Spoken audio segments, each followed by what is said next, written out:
बिस्मिल्लाहिर्रहमानिर्रहीम। अस्सलाम वालेकुम, गुड मॉर्निंग, सुबह बखैर। कैसे हैं आप लोग? उम्मीद करती हूँ बिल्कुल ठीक ठाक होंगे और दुआ करते हैं आज का दिन आपका बहुत ही अच्छा गुजरे, हंसते हुए मुस्कुराते हुए खैर आफियत के साथ गुजरे। नाज़रीन, आप देख रहे हैं रोही एट 10 और मैं हूँ आपकी होस्ट आसमान, और इन एक नई सुबह में आपको खुशामदीद कहते हैं। अच्छा, आज की जो सुबह है वो बड़ी खूबसूरत सुबह, क्योंकि आज फिर मौसम जो है वो चेंज हो गया है, ठंडी हवा चल रही है। कल रात काफ़ी तेज़ आंधी आई और काफ़ी ठंडी हवा चली, जिसकी वजह से मौसम जो है एक बार फिर चेंज हो गया। अच्छा, इतना ये मौसम चेंज हो रहा है कि कुछ दिन पहले जो है वो शदीद 2-3 दिन से गर्मी जो है वो पड़ना स्टार्ट हो गई थी। अभी फिर कल रात से मौसम जो है वो चेंज हो गया। तो बदलते मौसम के साथ साथ जो है आपने अपनी सेहत का भी बहुत ज़्यादा ख्याल रखना है। मैं हमेशा सेहत पे इसलिए ज़ोर देती हूँ क्योंकि मैं खुद इतनी बीमार रही हूँ कि अभी तक मैं उससे फेस कर रही हूँ। तो मैं कहती हूँ कि इसमें मौसम में जितना आप ख्याल रखेंगे उतना ही आपके लिए अच्छा है। अच्छी ग़िज़ा भी आपके लिए बहुत ज़्यादा ज़रूरी है। और उसके साथ साथ मैं हमेशा एक बात करती हूँ कि इंसान को अपने रवैये और अपने ऊपर, अपने किरदार के ऊपर काम करने की बहुत ज़्यादा ज़रूरत है। जो आजकल हम देख रहे हैं हमारे माशरे में बहुत सारी चीज़ें इस तरह की फैल रही हैं, जिसकी वजह से हम लोग जो है वो बहुत ज़्यादा डिस्टर्ब भी रहते हैं। वैसे भी मुल्क की और सियासी सूरत हाल जो है वो इतनी क्रिटिकल चल रही है कि लोगों के लिए मसाइल जो हैं वो दिन ब दिन बढ़ते जा रहे हैं। लेकिन तमाम चीज़ों का हल, मैंने पहले भी बात की थी, कल भी यही बात की थी कि बहुत ज़्यादा जो साइकोलॉजिकल हमारे इश्यूज चल रहे हैं उनको हमने ओवरकम करना है। वो इसी तरह करना है कि हम जब बहुत सारी चीज़ों को हंसते हुए मुस्कुराते हुए और अपने रवैयों को बेहतर करके चलेंगे तो हमारी बहुत सारी मुश्किलें और परेशानियां जो है वो आसान हो जाएंगी। इसी के साथ अपने प्रोग्राम का सिलसिला आगे बढ़ाते हैं। आज हमारे साथ जो गेस्ट मौजूद हैं उनका तारुफ करवा देती हूँ। आज हमारे साथ मौजूद हैं जी डॉक्टर शाहिद इकबाल साहब, हमारे साथ मौजूद हैं, जो कि प्रिंसिपल हैं जी सिविल लाइन कॉलेज मुल्तान से। अस्सलाम वालेकुम, कैसे हैं आप? ठीक ठाक हैं? वेलकम करते हैं अपने शो में आपको। और इसके साथ ही जो हमारे दूसरे गेस्ट हैं वो हैं जो हमारे रोही के रिपोर्टर शकील सुल्तान। अस्सलाम वालेकुम, कैसे हैं आप? शकील ठीक ठाक हैं? वेलकम करते हैं अपने शो में आपको। शुक्रिया। अच्छा जी, आज क्योंकि शकील की बीट भी एजुकेशन पे है तो आज एजुकेशन के हवाले से बात करेंगे। एक तो हम तालीमी निज़ाम पर भी बात करेंगे और इसके साथ साथ बात होगी इस टाइम सर से कॉलेज के हवाले से क्या चीज़ें चल रही हैं, क्या क्या एक्टिविटीज़ हो रही हैं, तालीमी निज़ाम को किस तरह बेहतर कर रहे हैं, स्टूडेंट्स के क्या क्या मसाइल हैं। आज के दौर में तो मसाइल इतने सारे हैं कि हम डिफरेंट मसाइलों पे ही बात करते रहते हैं। तो आज तमाम चीज़ें इनसे डिस्कस होंगी। आप भी हमें ज्वाइन कर सकते हैं, कोई बात पूछना चाहें तो आप पूछ सकते हैं। सर, सबसे पहले तो आपके हवाले से हम जानेंगे ना कि इस टाइम गवर्नमेंट कॉलेज के हवाले से क्या क्या एक्टिविटीज़ चल रही हैं, क्या हो रहा है। कॉलेजेस में आजकल जैसे वेदर काफ़ी बेहतर हो रहा है, गवर्नमेंट की तरफ से इंस्ट्रक्शंस भी हैं और हम भी इस स्पोर्ट्स की तरफ जा रहे हैं। स्पोर्ट्स में एक्चुअली इस इवेंट करवाने का जहां भी कोई हमारे पास कोई फ्री लेक्चर मिलता है, थोड़ा सा टाइम हमें स्पेयर मिलता है, मैं ये चाहता हूँ कि बच्चों को जितना मोबाइल से दूर रखा जाए उसकी ब्रेन की डेवलपमेंट होगी। बच्चे मोबाइल से दूर होंगे, फिजिकल एक्टिविटी में होंगे, जो उसके ब्रेन की तरफ सर्कुलेशन होगी वो पॉजिटिव थिंकिंग की तरफ आएंगे। ये हमें एक तो ये एक्टिविटी करवाने जा रहे हैं। गवर्नमेंट की तरफ से इंस्ट्रक्शन भी हैं। वैसे मैंने भी अपनी टीम को मीटिंग की थी, उन्हें ये कहा था कि इन बच्चों का कोई भी लेक्चर स्पेयर हो वो ग्राउंड में गुजरना चाहिए बजाय कोई इर्द-गिर्द घूमने। फिर सेकेंडली उन बच्चों को फिर भी ओरिएंटेशन के जरिए उन बच्चों को इंटीमेट किया कि बच्चे अपने लाइब्रेरी ज्वाइन करें। जो भी लेक्चर होता है, हज़ारों बुक्स पढ़ी हैं, ऐसी बुक्स हैं जो नादर और नायाब हैं जो नेट पे अवेलेबल भी नहीं है। आप उसको बैठ कर मुताला करें, हिस्ट्री को देखें, आप उसमें से अपने अंदर कॉन्फिडेंस लेवल को कैसे बिल्टअप कर सकते हैं। हम उन बच्चों की तरफ ये भी उनके लिए सेटअप हम कर रहे हैं कि बच्चे के हम जाते हैं, बच्चों के लिए एक प्रेजेंटेशन रख देते हैं, बच्चों को बोलने का स्टाइल बताते हैं उनको। और ये बाज़ का झिझक होती है बच्चों के अंदर, वो बात नहीं कर पाते। जब हमने ये आजकल जितना हम देख रहे हैं ना कि बच्चों के अंदर कॉन्फिडेंस की कमी नज़र आती है। मतलब अच्छे मार्क्स, पढ़ाकू भी होंगे, अच्छे मार्क्स भी ले रहे होंगे, लेकिन जहां हम बात करेंगे ना कि थोड़ा सा उनके अंदर कॉन्फिडेंस बड़ा अच्छा होना चाहिए, जिस तरह उनकी तालीम है उसके मुताबिक उनका कॉन्फिडेंस नहीं है। जी नहीं, वो कॉन्फिडेंस तो तकरीबन 100 में से 2 बच्चों के अंदर होगा। हाँ। जो अपनी बात कह लेंगे। दूसरे बच्चे अपनी दिल की बात ही नहीं कह पाते। उसमें बहुत सारी बैकग्राउंड नॉलेज है उसका। क्यों? कम्युनिकेशन गैप आ गया ना? कम्युनिकेशन गैप भी है। सबसे बड़ा गैप जो मैं कहता हूँ कि ये वालिदैन का कसूर है। बीइंग ए फादर, मैं ये बात करना चाहता, हम लोग ना इसी में ही रहते हैं, या तो हम कहते हैं वालिदैन का कसूर है, या हम कहते हैं उस्तादों का कसूर है। मैं इसको जस्टिफाई करता हूँ। देखिए, एक खाने के टेबल के ऊपर 4 बंदे बैठे हैं, चारों के पास मोबाइल है, बात करने की फुर्सत नहीं है। जब बच्चा ग्रोन अप होता है, कभी अब फॉरेन सोसाइटी को देखें और अपनी सोसाइटी को देखें, हमने बच्चों के साथ क्या वो दोस्ताना रवैया रखा या नहीं रखा? वो तो खैर आज तक नहीं है। तो हमारे पेरेंट्स ने कितना स्ट्रिक्ट माहौल घर में रहा। हमें तो बात करने की इतनी जरूरत नहीं होती थी कि अपने फादर से बात करें कि बात करेंगे, ये कभी चांसेस होते थे कि 2-4 लग जाएंगे। और आज भी डर होता है। आज भी डर है अक्सर वालिद साहब से ये होता है कि आज का बच्चा वैसा नहीं है। हाँ, आज का बच्चा नहीं है, बिल्कुल ऐसे ही है। अब बाप बात करेगा, बच्चा दो आगे से सुनाता भी है। ये क्यों गैप आ रहे हैं हमारी सोसाइटी के अंदर? क्यों हमारी सोसाइटी पीछे की तरफ जा रही है? माँ बाप बच्चों को टाइम नहीं देते। अच्छा, शायद माँ बाप देना भी चाह रहे हैं तो आजकल बच्चे भी टाइम स्पेंड नहीं करना चाह रहे। वे मैंने जहाँ तक नोट किया है कि मेरी अपनी राय है, स्लो पॉइजनिंग के मोबाइल दिया हुआ है, बच्चा सारी रात बैठ कर मोबाइल देखेगा, एंग्जाइटी का शिकार होगा, डिप्रेशन का शिकार होगा, वो कोई नई चीजें देखेगा जो उसके वहम गुमान में भी नहीं थी, जो हमें लेट एज में जाकर पता चला। बच्चा अब छोटा होता है, उसको वो बातें पता होती है। बाहर का था घर में बैठकर देखें बच्चे, अब पेरेंट्स को गाइड कर रहे हैं कि ऐसे नहीं है, ये चीज ऐसे है। हम ये इस बात पे हैरान होते हैं, देखें इनको कैसे पता चल गया। तो इससे हटकर मैं इस तरफ भी थोड़ी सी एक्टिविटी करवाने जा रहे हैं, कर भी रहे हैं, बच्चों को गाइडलाइन भी देते हैं। मोबाइल के ऊपर पाबंदी भी लगाई हुई है कि एंड्रॉयड डिवाइस किसी किस्म का कॉलेज की बाउंड्री में अलाउ नहीं है, लेकिन बच्चे फिर भी ले आते हैं। फिर उसका कभी सडन क्रैकडाउन किया। अच्छा, ये वाकई इस पे होना चाहिए था कि चलें आप घर तक तो अपना मोबाइल यूज़ कर रहे हैं या कुछ भी इस तरह की एक्टिविटीज़ आपकी हैं, लेकिन कॉलेज में जब या आप स्कूल में जाएं या यूनिवर्सिटी लेवल पे तो खैर बहुत ही आज़ादी है। कॉलेज में जिस तरह हम बात करें तो उसमें भी मेरे ख्याल में थोड़ा सा इसको एहतियात करनी चाहिए कि इसमें आपको मोबाइल फ़ोन जो है वो अलाउ नहीं होने चाहिए। गवर्नमेंट का भी नोटिफिकेशन है कि हम बच्चों को ये एंड्रॉयड डिवाइसेस से दूर करें। होता क्या है, उसे नेगेटिविटी डेवलप होती है कि हमारी मिनासल कौम में एक थोड़ा सा बेसिक फॉल्ट है, पॉजिटिव को बाद में सोचेंगे, नेगेटिविटी की तरफ पहले आएंगे। हाँ, बिल्कुल। मोबाइल से कोई भी ऐसा अनइवन इवेंट होते रहते हैं, उससे वीडियो बन गई। हाँ, क्योंकि हमारा को एजुकेशन सिस्टम है, को कॉलेज है, किसी की पिक्चर बना ली, किसी की वीडियो बना ली, ये ब्लैकमेलिंग की तरफ चलते हैं। इस वजह से फैक्टर को देखते हुए हमने स्ट्रिक्ट सुपरविजन रखी हुई है। वो एरियाज जहाँ पर बच्चों ने बैठना है, जहाँ पर गर्ल्स की ज्यादा उन सिटिंग प्लेस है या उनके आने जाने की, वहां पर हमने सीसीटीवी लगाया हुआ, उसकी मॉनिटरिंग हो रही होती है कि अगर कोई ऐसा वैसा कोई इवेंट होता है तो हमारे जो सिक्योरिटी इंचार्ज बड़े एक्टिव हैं संजरानी साहब, तो वो फौरन सलाम करते हैं बच्चों का, कभी स्पेयर नहीं करते। इसके ऊपर तो हमारे 0% टॉलरेंस है। सही, होनी भी चाहिए। बाज़ वक़्त हमें कि सोसाइटी में रहते हुए बच्चे जब पेरेंट्स टाइम नहीं देंगे, सोसाइटी में जाएंगे, सोसाइटी का बहुत बुरा हाल है। बच्चे सोसाइटी से अच्छी चीजों को बाद में, बुरी चीजों को पहले गेन करते हैं। बाज़ वक़्त इन चीजों के पेश नजर उनके बैग की तलाशी हालांकि एथिकल नहीं है, लेनी पड़ती है।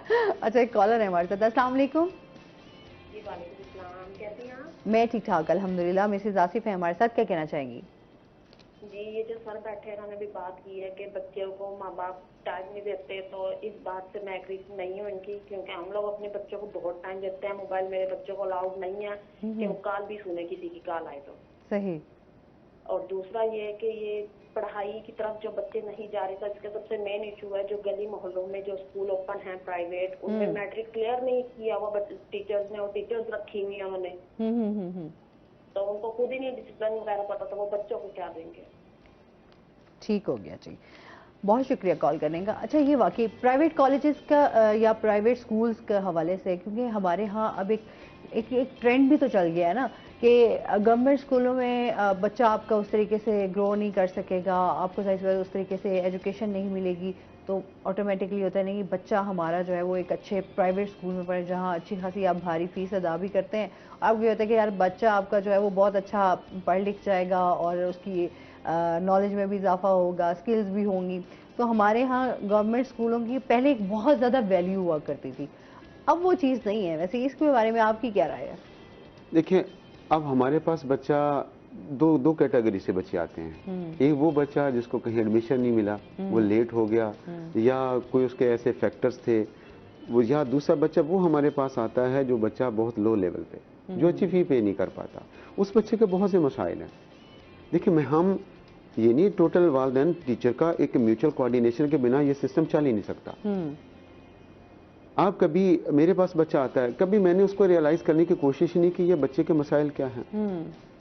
पढ़ाई तो दूसरी बात है, पहले तो मुझे उसके मसाइल को जानना ज़रूरी है कि बच्चा अगर उसको सेफ एंड साउंड इन्वायरमेंट नहीं मिलेगा, वो बच्चा कैसे एक्टिव होगा, बच्चा कैसे मसाइल आपको बताएगा। अब बच्चों से वो वालिदैन जैसा रवैया अडॉप्ट करना पड़ेगा। अच्छा, ये ओवरऑल हमारा अगर पेरेंट्स हैं तो टीचर्स भी कहीं ना कहीं उनका भी नज़र आता है कि पेरेंट्स भी अंडरस्टैंड नहीं करते। तो जब बच्चे को ना पेरेंट्स अंडरस्टैंड करेंगे ना टीचर्स अंडरस्टैंड करेंगे, तो जाहिर सी बात है कि वो फिर चीज़ें जो हैं वो आपकी अंदर ही पाइलअप होती रहती हैं।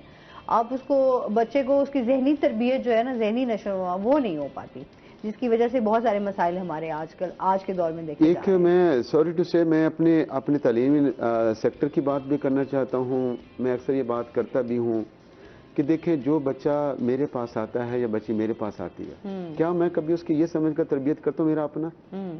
कभी ऐसा नहीं होता। चांद एक टीचर हैं, सारी सोसाइटी एक जैसी भी नहीं है, वो करते हैं।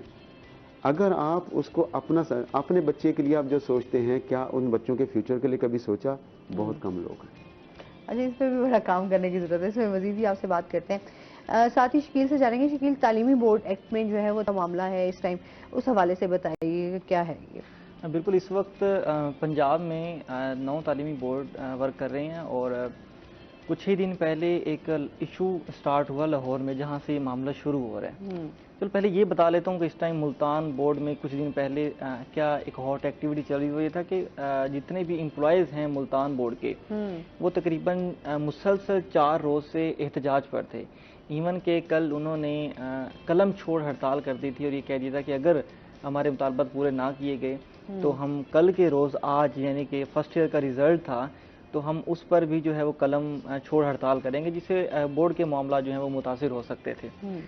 मुतालबा ये था कि मलिक निसार अहमद को रिहा करें। मलिक निसार अहमद कौन है?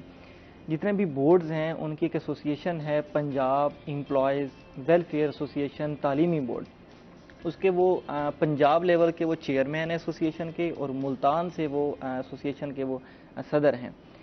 अब उनको गिरफ्तार क्यों किया गया? ये लाहौर में बोर्ड की एक बिल्डिंग मांगी गई सेक्रेटरीट की जानब से, जिस पर इनकार किया गया कि ये बिल्डिंग हम नहीं देंगे। वहाँ से ये मसला शुरू हुआ और फिर हुकूमत ने समरी तैयार की कि मुल्तान बोर्ड एक खुद मुख्तियार इदारा है, तो अब इस इदारे को हुकूमत के अंडर दे दिया जाए, हुकूमत ही तमाम मामला देखेगी। इस पर अमल दरामद करवाने के लिए तमाम मुज़ाकरा जो हैं वो चलना शुरू हुए, डिस्कशन शुरू हुई। उसकी भरपूर मुज़ाहमत की गई बोर्ड की जानब से। उससे ये होगा, उन्होंने होना ये था कि जितने भी बोर्ड हैं, हर बोर्ड का एक चेयरमैन है, उसके नीचे एक सेक्रेटरी है।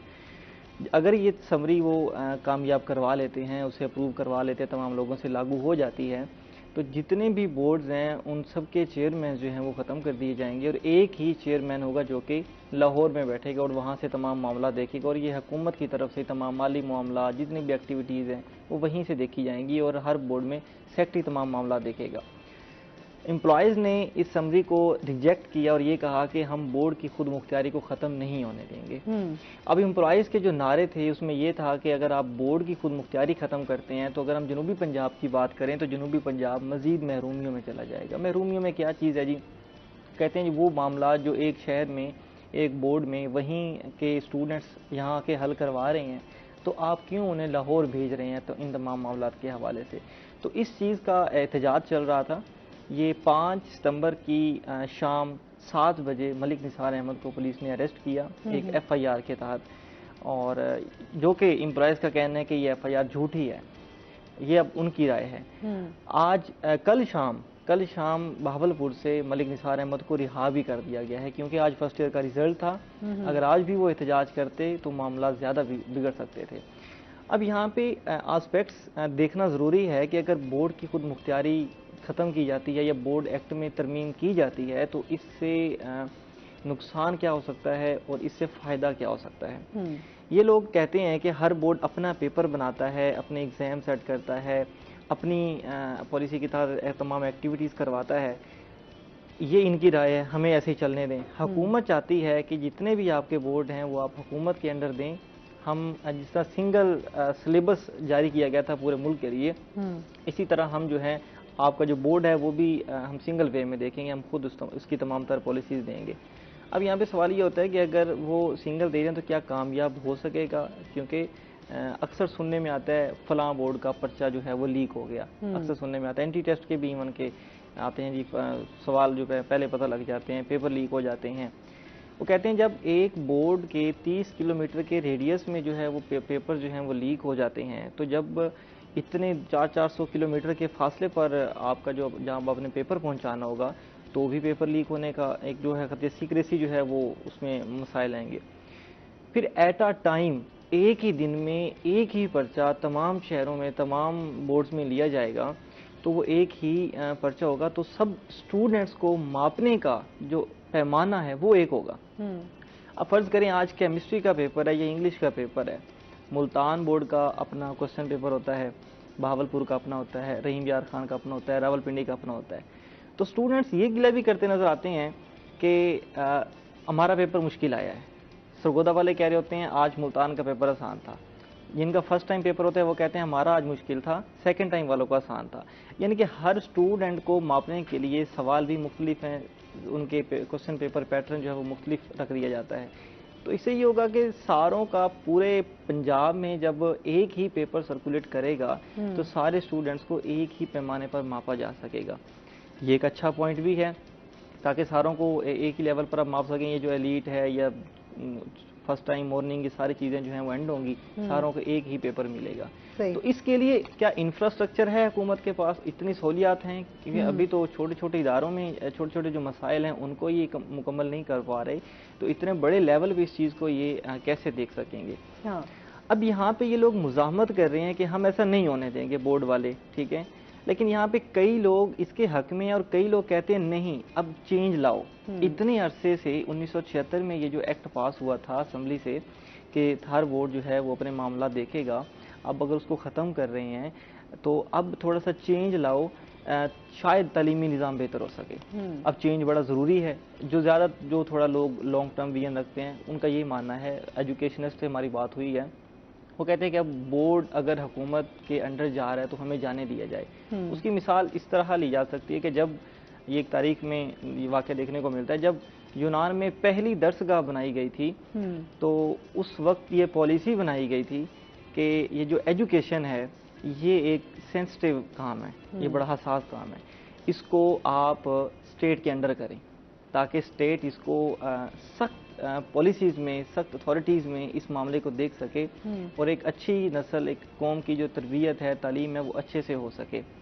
उनका मानना ये था कि अगर हम पावर्स को डिवाइड करते जाएंगे, एक ओहदा ऊपर है फिर नीचे है फिर नीचे, अगर बहुत ज़्यादा डिवाइड कर देंगे तो आप जो हैं वो सिक्योरिटी जो है वो लूज़ कर देंगे, पावर लूज़ कर देंगे। जिस तरह मैंने आपको पहले बताया पेपर लीक हो जाते हैं, ठीक है, पेपर लीक हो जाते हैं जी, या फिर हम ये कह देते हैं कि फलां ने बोर्ड में जाके सिफारिश की बुनियाद पर ये काम कर लिया, तो ये चीज़ें जो हैं वो नहीं होनी चाहिए।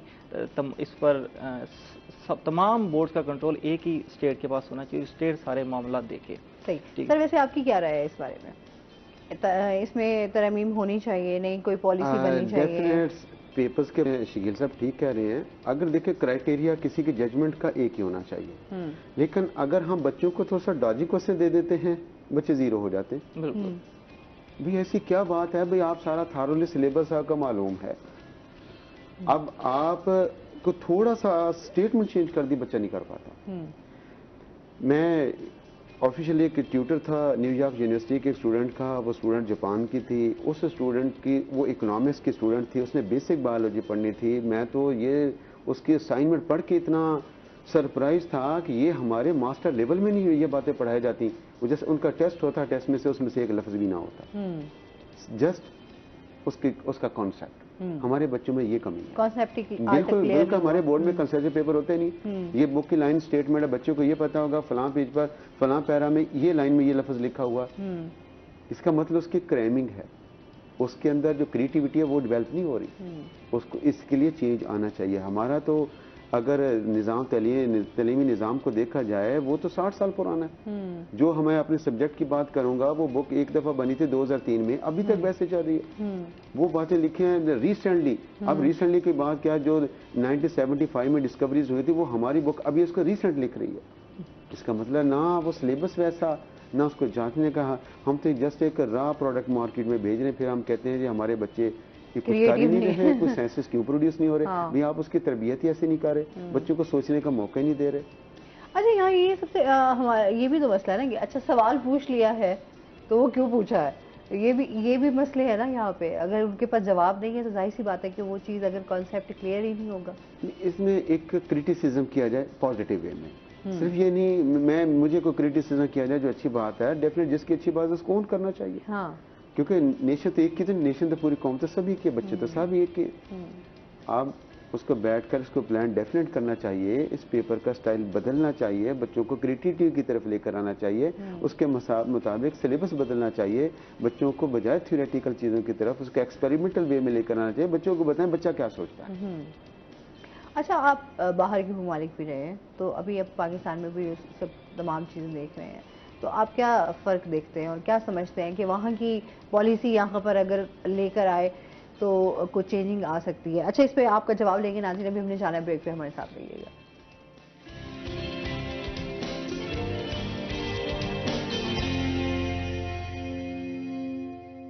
वेलकम बैक नाज़रीन, रूही एट 10 में आपको खुश आमदीद कहते हैं और इसके साथ ही चलते हैं अपने सेगमेंट की तरफ, टुडेज वेदर।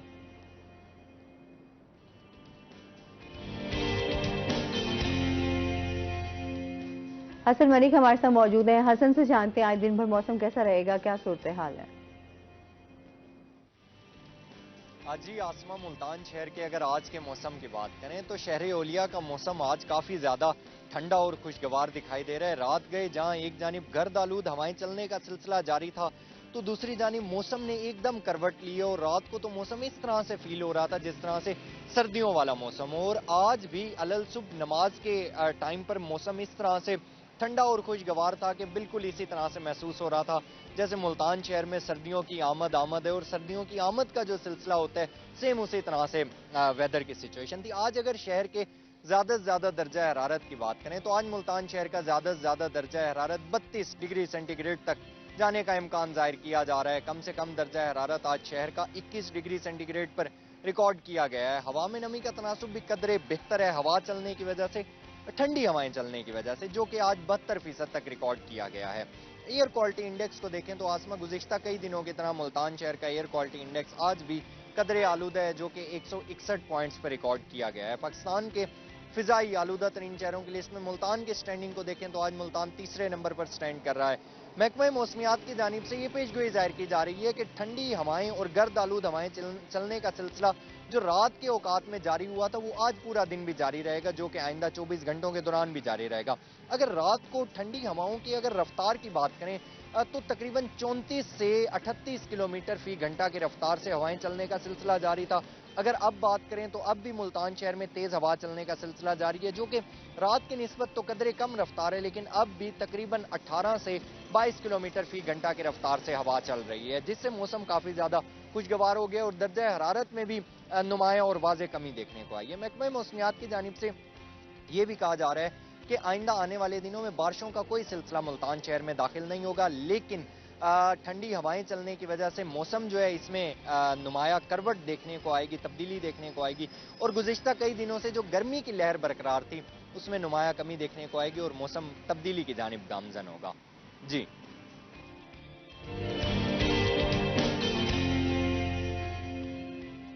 बहुत शुक्रिया हसन मलिक आपका। अच्छा जी, हम बात कर रहे थे तालीमी निज़ाम पर और यहाँ में और बाहर के ममालिक में जो फ़र्क है। सबसे बड़ा मैं दो कंट्री की बात करना चाहूँगा, एक चाइना की, एक मेडिकल यूनिवर्सिटी वियना ऑस्ट्रिया में जहाँ पर मैंने कुछ वक्त गुजारा है। वहाँ स्टूडेंट्स का एटीट्यूड स्टडी की तरफ या टीचर का एटीट्यूड स्टडी की तरफ कैसा होता है। मेरा एक रूममेट चाइनी था, 8 बजे हमारी यूनिवर्सिटी की लैब होती, 2 स्टेप पे लैब थी, वो तकरीबन आधा घंटा पहले चला जाता। एक दिन मुझे इसकी क्यूरियोसिटी, मैंने पूछा उससे, मैं यार ये 5 मिनट तो लगते नहीं है, आप इतनी जल्दी क्यों जा रहे हो। उसने मुझे बड़ी पते की बात की, आज भी मेरे जहन में वो बात नक्श है।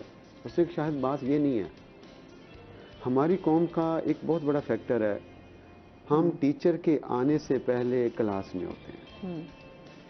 अगर मैं टीचर क्लास में चला जाए, मैं उसके जाने के बाद जाऊँ, तो मैं ये समझता हूँ कि मैंने उसको डिसरिस्पेक्ट किया, मैंने उसकी रिस्पेक्ट नहीं की। हमारी कौम ऐसा कभी नहीं करती। मुझे समझ आ गया कि उस कौम की तरक्की का राज क्या है।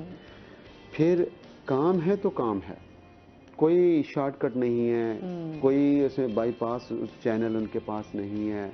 जो थ्रू द वीक काम करना है, जो काम करने के आर्स हैं, वो 100% तनदही से वो काम करते हैं, जो रूल एंड रेगुलेशन है उसको फॉलो करते हैं।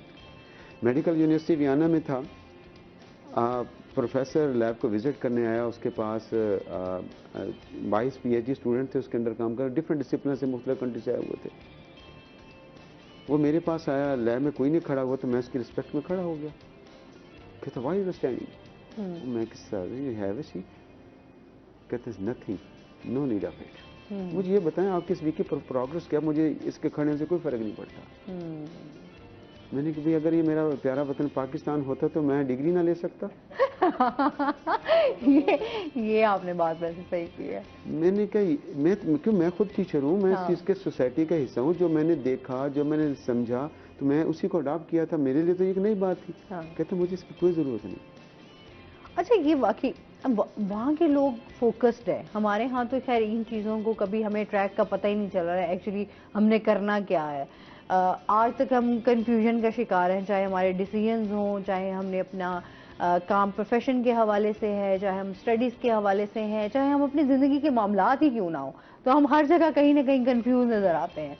तो उसकी बेसिक हम ये देखते हैं फ्लॉ भी यही है कि हम लोगों के अंदर जो है उस तरीके से कभी चीज़ों को उस तरीके से तरबियत नहीं की गई कि हम फोकस्ड रहें, या हमें ये सिखाया जाता कि हाँ तरबियत और एहतराम के साथ साथ आपने कोई अच्छा प्रोडक्टिव काम भी करना है जिसके ऊपर आपकी ज़िंदगी जो है वो अच्छी गुजर सकती है। फिर एक दूसरी बहुत बड़ी बात जो हमारे पाकिस्तान में भी अब कुछ यूनिवर्सिटी में अडॉप्ट हो रही है, कोई कर चुके हैं, कोई कर रहे हैं, प्रैक्टिस कर रहे हैं, जब हम रिसर्च वर्क की तरफ जाते हैं वो सबसे पहले रेकरिंग टेस्टिंग करते हैं कि इस बच्चे के ज़हन में क्लैरिटी है भी सही है नहीं, ये क्या करने जा रहा है। हाँ। अब इसका बैकग्राउंड क्या है, इससे क्या एक्सपेक्टेशन हो सकती हैं, इसका क्या बैकग्राउंड नॉलेज होगा, ये क्या अपना थीम हाइपोथेसिस लेकर आ रहा है, वो उसको टाइम देते हैं। वो फिर हाँ जी आप इसको डिफेंड करें, आप क्या करें। आजकल हमारे पाकिस्तान में ऐसा हो रहा है, लेकिन बहुत देर से, उधर तो बहुत शुरू से है कि जब तक उस बच्चे को उसकी हॉर्न और पता नहीं होती, हम रिसर्च कर लेते हैं, बाद में पता चलता अच्छा ये काम था। उनको ये रिसर्च के हवाले से तो हम बहुत पीछे हैं, मेरे ख्याल में हम लोगों का अभी यहाँ पर उस तरीके से उस लेवल पे काम ही नहीं हो रहा। बिल्कुल ऐसा। ठीक है, तो आज हमारे जो यूथ है वो बाहर क्यों जाना चाहती है, वो इसी वजह से जाना चाहती है कि अच्छा फ्यूचर होना चाहिए, एक अच्छा आपके पास वहाँ की लाइफस्टाइल डिफरेंट है और यहाँ का लाइफस्टाइल डिफरेंट है। हमें जब हम अपनी बुक्स पढ़ाते हैं उसमें example USA, Germany, Sweden, China की दी होती है। भाई हमें अपने इन्वायरमेंट के अंदर रहते हुए, इन लिमिटेड रिसोर्स के अंदर रहते हुए इन चीज़ों को अपलिफ्ट करना है। उसके लिए हमें अपनी एनर्जी को यूटिलाइज करना है, बाहरों की एग्जांपल देने की कोई ज़रूरत नहीं है। आइडियल माहौल है, मैं कैसे बना सकता हूँ। चले मैं 100% ख़त्म नहीं कर सकता, मैं बेहतर तो कर सकता हूँ, वो तो मेरा राइट है, मैं कर सकता हूँ। ये तो मेरी अपनी थिंकिंग है, मैं कोशिश करनी चाहिए उसकी। हमें कि जाहिर सी बात है जो आपकी जिम्मेदारियां हैं उसको तो एटलीस्ट समझे ना, उसको तो पूरा करने की कोशिश करें। अच्छा जी, इसके साथ ही जनरल पोस्ट ऑफिस के हवाले से भी जान लेते हैं कि कल जो है वर्ल्ड पोस्ट डे मनाया गया, उस पर हमने बात भी की, तो उस हवाले से जान लेते हैं कि आज के एक तो कल के हवाले से एक्टिविटीज़ भी रही होंगी, उस हवाले से भी बताइए कि किस तरह मनाया गया और आज के दौर में उसकी कितनी अहमियत है। अहमियत ही उजागर करने के लिए, लोगों को पोस्ट की आगाही देने के लिए माजी में ये जो डाक है इसका क्या किरदार रहा है लोगों की ज़िंदगी में। आजकल तो मोबाइल फ़ोन्स और उसमें फिर इंटरनेट जो टेक्नोलॉजी आ गई है, बड़ी फास्ट टेक्नोलॉजी है, तो उसने थोड़ा सा कम किया है डाक की अहमियत को, लेकिन हम डाक को बिल्कुल नज़रअंदाज नहीं कर सकते, अभी भी इस्तेमाल में है। और माजी में तो इसका जितना आज फ़ोन इम्पोर्टेंट है उतनी ही माजी में डाक इम्पोर्टेंट होती थी। थोड़ा सा अगर हम तारीख में जाएं तो डाक के निज़ाम को देखें तो फ़िरौन के ज़माने से ही डाक का जो है वो जिक्र हमें मिलता है, जब घोड़ों और ऊँटों का इस्तेमाल करके पैगाम जो है वो एक शहर से दूसरे शहर, एक रियासत से दूसरी रियासत भेजे जाते थे। और इस्लामी मुआशरे में भी और इस्लामी तारीख में भी हज़रत उमर फ़ारूक ने डाक के निज़ाम पर बड़ा काम किया था, इसकी तेज़ी के लिए बड़ा काम किया था। और उसमें क्या करते थे, हर जगह पे एक ना चौकी कायम की जाती थी, जिस तरह आजकल पोस्ट ऑफिस कायम किए थे, एक कोई छोटा सा ऑफिस बनाया जाता था, जिसमें फ़र्ज़ करें मुल्तान से आपने कहीं डाक भेजनी है जो मुल्तान से 3 शहर क्रॉस करने के बाद आती है, तो घोड़ा या ऊँट इस्तेमाल किया जाता था और वो अपना जो भी डाक होती थी, एक पार्सल होता था, उसको लेके एक चौकी तक जाते थे। वहाँ से दूसरा तैयार होता, वो उसको लेके फिर दूसरे तक जाते, दूसरा फिर तीसरे तक जाते, जहाँ मंजिल मकसूद तक पहुँचाना होता। इस तरह ये डाक का निज़ाम मेहनत के ज़रिए कोई एक पैगाम जो है वो दूसरी जगह भेजा जाता था। आहिस्ता आहिस्ता वक्त जो है वो जदीद बदलता गया और चीज़ें जो हैं वो तब्दील होती गईं। उसके बाद फिर बसें और ट्रांसपोर्ट ये आ गई, ट्रांसपोर्ट के बाद फिर मोबाइल फ़ोन्स आ गए। तो मोबाइल फ़ोन्स ने जो हैं वो फासले कम कर दिए हैं, लेकिन ये जो डाक का निज़ाम था वो उसमें एक जज्बात ज़्यादा होते थे, उसमें लोगों का एक दूसरे को जो तोहफ़े तोहफ़े भेजने होते थे वो उसमें ज़्यादा चीज़ें मिलनी थी। अब तो कोरियर सर्विस आ गई है, उसके ज़रिए हम चीज़ें भेज देते हैं। लेकिन डाक ने पोस्ट ऑफिस ने साथ साथ अपने आप को इस हवाले से भी अपडेट किया कि इन्होंने भी कोरियर सर्विसेज का आगाज़ किया है। इंटरनेशनल लेवल पे भी ये चीज़ें बाहर भेजने हैं, शहरों में भी एक दूसरे के पास भेज रहे हैं। और मज़े की बात यह है कि बचपन में हमने भी डाकिए पर बड़े सबक पढ़े हैं, बड़ी नज़में पढ़ी हैं। डाकिया जो है वो बड़ा दिलचस्प मौजू भी रहता था, उसकी यूनिफॉर्म को डिस्कस किया जाता था और उसके साइकिल पे वो जो सफ़र करके जाता था उसको डिस्कस किया जाता था। और फिर ये कोई भी दो लोगों के दरमियान जो पैगाम पहुंचाना होता था, खुशी का, गमी का, किसी को दावत देनी हो, वो भेजी जाती थी। तो इसका डाकिए का हवाला हमें माजी के किताबों में, माजी की तमाम तर चीज़ों में हमें मिलता है। आज पहले वाला जो डाकिया है उसको आज थोड़ा सा जदीद कर दिया गया है। पहले वो जहाँ पैदल सफ़र करता था या फिर घोड़ों और ऊँटों पर सफ़र करता था, फिर साइकिल पर सफ़र शुरू किया।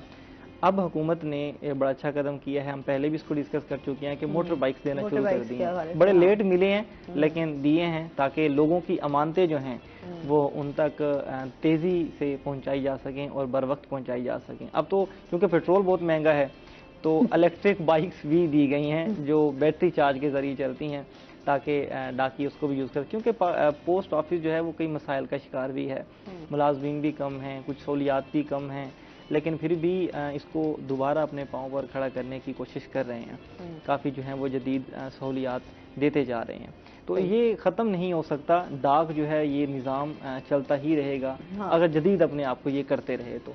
अच्छा, ये ज़रूर भी है वक्त के साथ साथ चीज़ें, क्योंकि जिस तरह जदीद टेक्नोलॉजी आ रही है और चीज़ें दिन ब दिन जो है वो टेक्नोलॉजी की तरफ ही जा रही हैं, ज़्यादा इस्तेमाल। जिस तरह आप अब देखें कि आर्टिफिशियल इंटेलिजेंस जो है वो जिस तरह हमारी ज़िंदगियों में असरअंदाज हो रही है और अभी से उसके ऊपर इतना वर्क किया जा रहा है। अगर हम बाहर के ममालिक में देखें तो आपके बगैर ड्राइवर की गाड़ियाँ भी चल रही हैं और भी बहुत सारी चीज़ें हैं जो अभी जो है अपडेट हो जाएंगी। और उसके साथ साथ हम तो खैर पाकिस्तान में बहुत चीज़ें बाद में आती हैं लेकिन टेक्नोलॉजी का इस्तेमाल करते करते तो हम बहुत पीछे रह जाते हैं।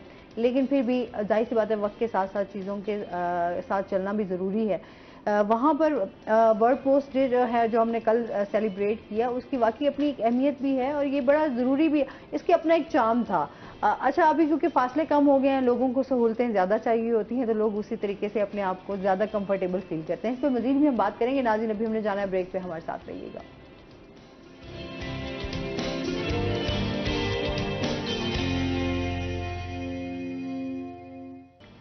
वेलकम बैक नाजरीन, रोही एट 10 में आपको खुश आमदीद कहते हैं। अच्छा, कॉलेजेस के जाहिर सी बात है जैसे कि आप मैट्रिक करके हटते हैं तो सबसे पहले तो कॉलेज की अपनी खुशी होती है ना कि एडमिशन वाले कॉलेज में जाएंगे, आपकी एक्टिविटीज़ डिफरेंट होंगी, पढ़ाई डिफरेंट होगी, टीचर्स के साथ आपका जो एक जोन होगा ज़रा डिफरेंट होगा। आप इस बारे में क्या कहते हैं कि कॉलेजेस में जैसे ही बच्चा आता है तो उस तरह जहनी तरबियत किस तरह की जा सकती है बच्चों के? मसाइल तो बहुत हैं लेकिन अभी इन्हीं तमाम चीज़ों को देखते हुए वक्त की जो ज़रूरत है उस हवाले से मैं एक इस बारे में ये ख्याल रखता हूँ, मेरी अपनी एक विश भी है कि जैसे बच्चा मेरे पास आता है, बच्चा नल एंड वाइट होता है, उसे नहीं पता उसने क्या करना है, वो क्या सोच कर आया मेरे पास, क्या समझ कर आया, क्या उसके ड्रीम्स हैं, क्या मैं पूरा उतरूंगा भी सही या नहीं। उसके लिए मेरा एक अपना पर्सपेक्टिव है। सबसे पहले एक काउंसलिंग काउंटर बना दिया जाए बच्चों को, वो पहले बच्चों से बात तो करे कि बच्चे आप करना क्या चाहते हैं, आप क्यों करना चाहते हैं। हमारे यहाँ तो कॉलेज में अच्छा यार मेरा वो वाला फ्रेंड जो है वो ये वाले सब्जेक्ट रख रहा है तो मुझे भी ये रख लेने चाहिए। आप उसको बजाय प्योर अप्लाइड सब्जेक्ट की तरफ लेकर जाएं कि दुनिया में चैलेंजेस ये हैं, अगर आप ये करें तो इसका ये पर्सपेक्टिव, आप जो कर रहे हैं आपने क्या सोच कर किया, यकीनन पहले तो हमारा यही होता है कि हमें अच्छी जॉब मिलेगी। अगर गवर्नमेंट जॉब अगर कम है तो हैं तो सही, लेकिन वहाँ कंपटीशन बहुत ज़्यादा है। अगर बच्चा वहाँ नहीं जा सकता, उसके पास मुतबादल उसके पास बेस क्या है, बच्चों को नहीं पता। उसने मैट्रिक किया, चलो एफएससी में चला गया, एफएससी किया, बीएससी में चला गया, बीएस कर लिया या मास्टर प्रोग्राम कर लिया, ये वो लगातार किया जा रहा है, उसको कोई आइडिया नहीं। अच्छा, कॉलेजेस में स्टडीज़ के साथ साथ स्किल्स कितनी ज़रूरी हैं? हमारे यहाँ कॉलेजेस में स्किल्स के ऊपर काम हो रहा है? स्किल में डेफिनेट स्किल हैंड तो होना चाहिए। अब सिर्फ ये नहीं कि स्टडी ही करता रहे, बच्चे को स्किल के लिए हम क्या कर सकते हैं। डेफिनेट उतनी देर तक हम ऑटोनोमस बॉडी नहीं है, हमें गवर्नमेंट की तरफ से जो पॉलिसीज आएंगी हम उसको इम्प्लीमेंट करने के पाबंद होते हैं। सही होना चाहिए कि जो बच्चे कर रहे हैं, चलो जो गरीब बच्चे हैं उनके लिए 1-2 घंटे का गवर्नमेंट अगर हमें परमिट करे तो उसे इजाज़त दे, हम उन्हें टेक्निकल कोर्सेज की तरफ ले जाएं। टेक्निकल कॉलेजेस हैं, हाँ। वो हमारे पास भी ज़्यादा नहीं, उधर से उसकी प्रोफेशनल डिग्री भी कंटिन्यू रहेगी, ये थोड़ी बहुत प्रोफेशनल स्किल भी रहेगा, घर के छोटे मोटे वो काम कर सकता है, जिसमें हम उसको फिशरीज के बारे में सिखा सकते हैं। क्या अगर फिश फार्म में बनाना चाहते हैं तो आप क्या कर सकते हैं, अगर आप पोल्ट्री की तरफ जाना चाहते हैं तो हमारे टीचर्स को गाइड कर सकते हैं, अगर कंप्यूटर में से आप फ्रीलांसिंग की तरफ जाना चाहते हैं हम छोटे से सेमिनार कंडक्ट करवा सकते हैं, हमारे IT डिपार्टमेंट उसको फैसिलिटेट कर सकता है, लैब प्रोवाइड कर सकते हैं, प्रैक्टिस हो सकती है, बच्चा इंडिपेंडेंट रहेगा, डिपेंडेंट नहीं होगा। ये थोड़ी सी कमियां, इस तरफ हमें आना चाहिए कि थोड़ा सा गवर्नमेंट को यह हमें अलाउ करना चाहिए कि हमें भी सिंसियर होकर इसमें एफर्ट करनी चाहिए कि हमारे बच्चे हैं अगर स्किल्ड हैंड हो जाएंगे तो यकीनन वो किसी बेटर डायरेक्शन में जाएंगे, बजाय इसके कि उसको कुछ नहीं मिलेगा, वो बाज़ारों में फिरेंगे, वो डकैतियाँ करेंगे, वो चोरियाँ करेंगे। इससे बेहतर है उनके माइंड को डाइवर्ट कर दिया जाए। ना एक अच्छा जहन और एक अच्छी तरबियत अब अभी बहुत ज़रूरत है इस माशरे में। यकीनन इसमें एक और बात ऐड करना चाहता हूँ, पेरेंट्स बच्चों को कॉलेज भेजकर भूल जाते हैं मेजॉरिटी। ये कुछ बहुत कॉन्शियस होते हैं, वो बच्चों का फीडबैक लेते हैं। पेरेंट्स और टीचर के दरमियान गैप बहुत बढ़ चुका है। ये कम्युनिकेशन गैप खत्म करना होगा। ये बहुत कम्युनिकेशन गैप खत्म नहीं होगा। अच्छा, फिर तालीमी इदारों में अभी हमने जो पिछले चीज़ें देखी कि जिस तरह तालीमी इदारों में एक्टिविटीज़ चल रही थी, मंशियात में बहुत ज़्यादा बच्चे जो हैं और बच्चियाँ भी हमने देखा कि ज़्यादा तालीमी इदारों में ये एक्टिविटीज़ हो रही थी। ये चीज़ें भी तो हमने देखनी है कि इसमें भी हम अपना किस तरह रोल प्ले कर सकते हैं, टीचर्स इसमें अपना कितना अच्छा रोल प्ले कर सकते हैं कि इन तमाम चीज़ों को उनको भी तो चेक एंड बैलेंस रखना ज़रूरी है। ये इसमें हर कॉलेज के एक अपना सेटअप है। मैं भी जब विज़िट करवाता हूँ फिर हम बच्चे जो पता चल जाता है कि बच्चों की एक्टिविटीज से या CCTV में देख लेते हैं, फिर हम एक टीम हायर करते हैं कि भाई आपने इस डायरेक्शन से जाना है, आपने इस डायरेक्शन से जाना है, आपने इस डायरेक्शन से जाना है। उन बच्चों को पकड़ लिया जाता है, फिर उसकी तलाशी ली जाती है। कुछ न कुछ ऐसा वेप निकल आया या छोटी मोटी ऐसी चीज़ें निकल आई, जब बच्चों के पास कोई स्टिकर निकल आया, कोई छोटे बाज़ का तो बच्चे पता नहीं क्या क्या कुछ उठा के फेरे होते हैं। वहाँ पर 2 चीज़ें देखी जाती हैं, एक तो सख्ती का रवैया भी होता है, फिर से प्यार से समझाया भी जाता है। अगर चीज़ें कोई ऐसी वैसी होती हैं तो उनको पेरेंट्स को ऑन बोर्ड लिया जाता है। जब तक उनको पेरेंट्स से मतलब बच्चे को उसमें टेंशन में या बच्चे को टॉर्चर करना मकसद नहीं होता, बच्चे की इस्लाह करना मकसद होता है। कुछ बच्चों को फिर कॉन्फिडेंशियली पेरेंट्स को बुलाकर, बच्चों को बुलाकर, समझाकर उसको अवेयरनेस दी जाती है, बेटे ऐसे नहीं, ये आपका फ्यूचर नहीं है, आपके माँ बाप क्या इन्वेस्ट कर रहे हैं, आप उसको क्या दे रहे हैं। हाँ, इवन माँ बाप को पता ही नहीं होता। तो ये ना जाहिर सी बात है, पेरेंट्स जो हैं वो घर से भेज रहे हैं कि बच्चा हमारा पढ़ने जा रहा है, और अब बच्चा जो है वो दीगर एक्टिविटीज़ में मशगूल हो गया है। तो ये कहीं ना कहीं हमारे तालीमी इदारों में भी ये फ्लॉज हैं कि इनको चेक एंड बैलेंस की ज़रूरत है। जब हम पेरेंट्स टीचर मीटिंग करते हैं तो डेफिनेट पेरेंट्स बहुत सी शिकायत लेकर आते हैं, उनकी बनती। अगर एक टीचर क्लास नहीं पढ़ाएगा, पेरेंट्स कंप्लेंट करेंगे, बच्चे तो सारे घर बात बताता है। वो यकीनन वो उसे सुनने के लिए फिर एक काउंटर बनाया होता है कि भाई आपको जो शिकायत है आप हमें दें। फिर हम उसको उजाला करने की कोशिश करते हैं। फिर हम बच्चों की अटेंडेंस होती है, बच्चों के घर हम कॉल भी करवाते हैं कि बच्चा क्यों नहीं आ रहा, खैरियत तो है। लेकिन बहुत से वालिदैन कहते हैं भाई पैसे इसने खुद ही अर्न करने हैं, इसने खुद ही फी पे करनी है, ये फलां जगह पर मजदूरी कर रहा है। फिर हमारे बहुत से वॉलंटियर टीचर भी हैं, वो फिर हम उसको यूनिफॉर्म भी देते हैं। बाज़ वक़्त अगर बच्चों से पूछते हैं, बहुत से बच्चों की शर्ट बाहर होती है, देखते हैं पहले गुस्सा आता है, यार ये डिसिप्लिन नहीं करते। जब बच्चों के पास जाते हैं तो जगह सर बेल्ट नहीं है, दुख होता है, यार ये मेरा बच्चा होता है कि ये बेल्ट के बगैर आता। तो बात है ना फैसिलिटीज़ और बच्चों की, अभी जिस तरह मसाइल हमारे फाइनेंशियली जो है, अभी हम बहुत ज़्यादा क्राइसिस में हैं, तो तमाम चीज़ें जो हैं वो देख के सोच समझ के ही और इस पे फोकस करने की ज़रूरत है। अच्छा, इसके साथ ही शकील आपसे जानेंगे कि BZU के हवाले से बात कर लेते हैं। एक अच्छी खबर भी है जी कि सोसाइटीज़ होंगी फॉल, और उसके साथ ट्रांसपोर्ट और सेमेस्टर के हवाले से उनकी फ़ीसों में इजाफा नहीं किया गया। इस हवाले से आप क्या कहेंगे? जिस तरह अभी आप और सर बात कर रहे थे ना कि अब स्टूडेंट्स को स्टडी के साथ स्किल्स भी चाहिए, इस पर पहले भी हम काफ़ी डिस्कशन कर चुके हैं कि अब यूनिवर्सिटीज़ और कॉलेजेस को इस तरफ आना होगा कि ना सिर्फ किताबें हों, इसके अलावा आपको अब डिजिटल स्किल्स भी देनी है अपने स्टूडेंट्स को। BZU में अब इस साल ये कोर्सेज स्टार्ट हुए हैं। BZU ने, गवर्नमेंट ने ही ये कोर्सेज स्टार्ट करवाए हैं कि स्टूडेंट्स को अब ऑफिशियली जिस तरह कम फीस पर जो कोर्स बाहर से वो हज़ारों में करते हैं, लाखों में करते हैं, उससे काफ़ी कम फीस पर BZU में भी कोर्स करने को मिलेंगे और ये कोर्सेज स्टार्ट हो चुके हैं। मेरिट पर एडमिशन्स हुए हैं और अब स्टूडेंट्स, लेकिन इसमें अभी बहुत ज़्यादा तादाद स्टूडेंट्स की नहीं आई, स्टूडेंट्स को भी पता नहीं है सबको ना, लेकिन एडमिशन्स हुए हैं, सीट्स भी फिल हुई हैं। अब स्टूडेंट्स को कहीं ना कहीं यूनिवर्सिटी को BZU की बात करें, अभी दीगर यूनिवर्सिटी में सिर्फ दूसरा उनके अभी प्रोग्राम्स ही चल रहे हैं, अभी एक्स्ट्रा स्किल्स नहीं कर रहे, तो अब BZU में कुछ कोर्सेज देखने को मिलेंगे और उसके साथ अमरसन यूनिवर्सिटी भी अब इस तरफ बढ़ रही है। काफ़ी इन्होंने एक सीरीज़ बनाई है कि स्टूडेंट्स को सेमिनार्स करवाए जाएंगे, तकरीबन 2 सेमिनार्स इनके हो भी चुके हैं कंप्यूटर के रिलेटेड और IT के रिलेटेड, ताकि वो स्टूडेंट्स जो थोड़ा सा भी माइंड रखते हैं IT को समझने का और कंप्यूटर को समझने का, वो इस तरफ आएँ, कोर्सेज स्टार्ट करें और स्टडी के साथ साथ अपना अर्न भी कर सकें। एक लैपटॉप की ज़रूरत है, थोड़ी सी ट्रेनिंग की ज़रूरत है और वो ऑनलाइन बैठ के ग्राफिक डिज़ाइनिंग कर सकते हैं, वेबसाइट पर वर्क कर सकते हैं और भी कई काम जो हैं वो ऑनलाइन मिल रहे होते हैं, एडिटिंग वगैरह वो भी कर सकते हैं। लेकिन इसके साथ एक और चीज़ जो अभी सर बता रहे थे कि गवर्नमेंट कॉलेजेस में जो स्टूडेंट्स आते हैं वो मिडल या उससे लोअर जो क्लास है उसके आते हैं, उनके पास वो फैसिलिटीज़ नहीं है। वो तो इवन कि एक अच्छा मोबाइल भी लेना उनके लिए मुश्किल है। एक वो स्टूडेंट जो अपनी यूनिफॉर्म मुकम्मल नहीं कर पा रहा, वो मोबाइल और लैपटॉप की तरफ कैसे जाएगा? अब इसमें मैं ये समझता हूँ कि हुकूमत को इसमें आगे बढ़ना चाहिए, या तो उनकी वो सहूलियात मुकम्मल करें ताकि वो पढ़ाई अच्छे से ले सके, या फिर कुछ स्कॉलरशिप्स कायम किए जाएँ जिससे स्टूडेंट्स जो हैं अपने कुछ चीज़ें या ख़रीद सकें, अपने अखराजात उठा सकें। अब एक स्टूडेंट जो रात को कहीं होटल पे जॉब करता है, ये गवर्नमेंट कॉलेजेस की कहानियाँ हैं ये सारी। वो कोई ना कोई स्टूडेंट दिन में कहीं जॉब कर रहा है, रात में कहीं जॉब कर रहा है। अक्सर कॉलेज के जो स्टाफ हैं, प्रिंसिपल्स हैं, वो हमें ये कहने को मिलते हैं कि हमारे पास स्टूडेंट अटेंडेंस पूरी नहीं होती। अगर हम किसी स्टूडेंट की तरफ बढ़ते हैं, उस पर सख्ती करते हैं, तो वो आगे हमें दुख सुनाता है कि सर मैं फ़लाँ जगह जॉब करता हूँ, फ़लाँ जगह जॉब करता हूँ।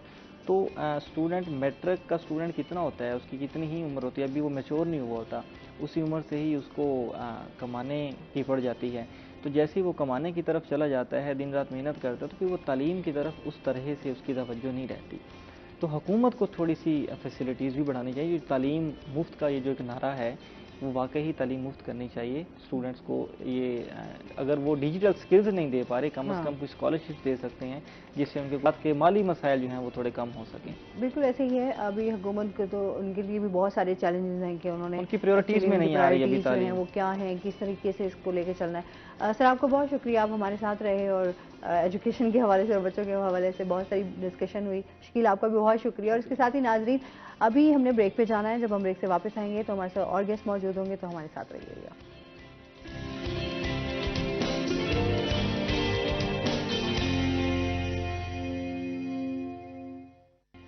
वेलकम बैक नाजरीन, रोही एट 10 में एक बार फिर आपको खुश आमदीद कहते हैं और ब्रेक के बाद हमारे साथ गेस्ट मौजूद हैं, उनकी तरफ चलते हैं। हमारे साथ सबसे पहले आज मौजूद हैं जी जलाल खान, हमारे साथ मौजूद हैं जो कि सॉफ्टवेयर इंजीनियर हैं। अस्सलाम वालेकुम, कैसे हैं आप? ठीक ठाक हैं जलाल? वेलकम करते हैं अपने शो में आपको। और इसके साथ ही जो हमारी दूसरी गेस्ट हैं वो हैं जी डॉक्टर सुभान सरवरी, हमारे साथ मौजूद हैं जो कि क्लिनिकल साइकोलॉजिस्ट हैं। अस्सलाम वालेकुम, कैसी हैं आप? ठीक ठाक हैं? वेलकम करते हैं अपने शो में आपको। अच्छा जी, आज आपको बताएं कि आज वर्ल्ड मेंटल हेल्थ डे मनाया जा रहा है और इस हवाले से बात करेंगे हम डॉक्टर साहिबा से, क्योंकि जिस तरह मैं हमेशा बात करती हूँ कि हमारे यहाँ मुआशरे में जितनी तेज़ी से साइकोलॉजिकल इश्यूज बढ़ रहे हैं, एंजाइटी है, डिप्रेशन है, अच्छा हम इन चीज़ों को बहुत लाइट लेते हैं, लेकिन ये चीज़ें आपके ऊपर बहुत बुरे तरीके से आपके ऊपर इफ़ेक्ट करती हैं। अच्छा, हर बंदा परेशान है, हर बंदे के अपने मसाइल हैं, और अगर हम किसी डॉक्टर से कंसल्ट करते हैं तो हमें इस तरीके से लिया जाता है यार ये ओवर थिंकिंग कर रहा है या इसको कोई ना कोई जहनी बीमारी है, तो हमारे यहाँ ट्रीट भी उसी तरीके से किया जाता है हमारे। और एक इंसान पहले ही एक जहनी बीमारी में मुब्तला होता है, लेकिन जो हमारे यहाँ मुआशरे में जो रवैये इख्तियार किए जाते हैं उस चीज़ को लेकर, वो उसमें मज़ीद इजाफा कर देते हैं। तो किस तरह जहनी सुकून जो है वो हासिल किया जा सकता है, अपने आप को किस तरह काम रखा जा सकता है, और इस हवाले से भी बात करूँगी, अवेयरनेस के हवाले से भी बात करेंगे, क्योंकि इसका डे को मनाने का मकसद यही है कि जहनी सुकून और जहनी जो हालत है आपकी वो कितनी बेहतर होनी चाहिए, इस पर बात करेंगे। और साथ ही जानेंगे आजकल जो सबसे मेन इशू जो इस टाइम हम देख रहे हैं पाकिस्तान में, वो पाकिस्तान से बाहर भी, जो ऑनलाइन फ्रॉड किया जाता है। अच्छा, फ्रॉड क्योंकि बहुत डिफरेंट किस्म के हो रहे हैं, अभी तो बहुत सारी ऐसी ऐप्स आ गई हैं जिसके ऊपर जो है लोगों को पता भी नहीं होता, लोग जो हैं वो ऐप्स को डाउनलोड कर लेते हैं और उसके बाद जो है लोगों को ब्लैकमेल किया जाता है, मज़ीद लोगों के लिए मुश्किलात पैदा की जाती हैं। एक तरफ से तो कहीं ना कहीं आपको लग रहा होता है कि आपको आसानी मिल रही है, आपको कोई ना कोई सहूलत मिल रही है, लेकिन दूसरी तरफ जो है आपको बहुत सारी मुश्किलात का भी सामना करना। उनसे किस तरह बच सकते हैं ऑनलाइन फ्रॉड से, तो ऑनलाइन अर्निंग के हवाले से भी जानेंगे। तो जलाल, सबसे पहले तो आपसे जान लेते हैं ना कि इस टाइम जो हम देख रहे हैं पाकिस्तान में, दुनिया भर में ये जो ऑनलाइन फ्रॉड किया जा रहा है, क्या रीज़न हैं, ये क्यों हो रहा है? देखिए, दुनिया भर की तरह पाकिस्तान में भी अब ऑनलाइन जो फ्रॉड है ना वो बहुत ज़्यादा हो रहे हैं। पहले तो यानी कि पाकिस्तान में इस तरह के जो फ्रॉड्स हैं ना वो बहुत कम थे, लेकिन अब ना दुनिया भर की तरह पाकिस्तान में बहुत ज़्यादा हो रहे हैं। हर कोई ये चाह रहा है कि वो कोई ना शॉर्ट ट्रिक्स इस्तेमाल करे और शॉर्ट ट्रिक्स का इस्तेमाल करके वो जल्द अज जल्द अमीर हो जाए बस। हाँ। ठीक है, इसी अमीर बनने के चक्कर में वो क्या करते हैं कि इस तरह के फ्रॉड्स अवाम के साथ करते हैं। अब फ्रॉड्स हैं किस तरह के? सबसे पहले तो हमारे पास बिजनेस में फ्रॉड होता है ऑनलाइन। अगर हम कोई शॉपिंग वगैरह करते हैं उसमें फ्रॉड हो रहा है। अगर हम खुद कमाना चाह रहे हैं, ठीक है, हम खुद एक इनके अर्निंग करना चाह रहे हैं तो ऑनलाइन, तो उसमें भी हमारे साथ फ्रॉड हो रहा है। ठीक है, अब कुछ लोग ऐसे हैं कि जो अर्निंग के लिए या किसी और मकसद के लिए लोन वगैरह लेते हैं ऑनलाइन। तो सबसे मेन फ्रॉड जो आजकल जिस टाइम ट्रेंडिंग पे चल रहा है हमारे पास, तो वो है जी ऑनलाइन लोन का।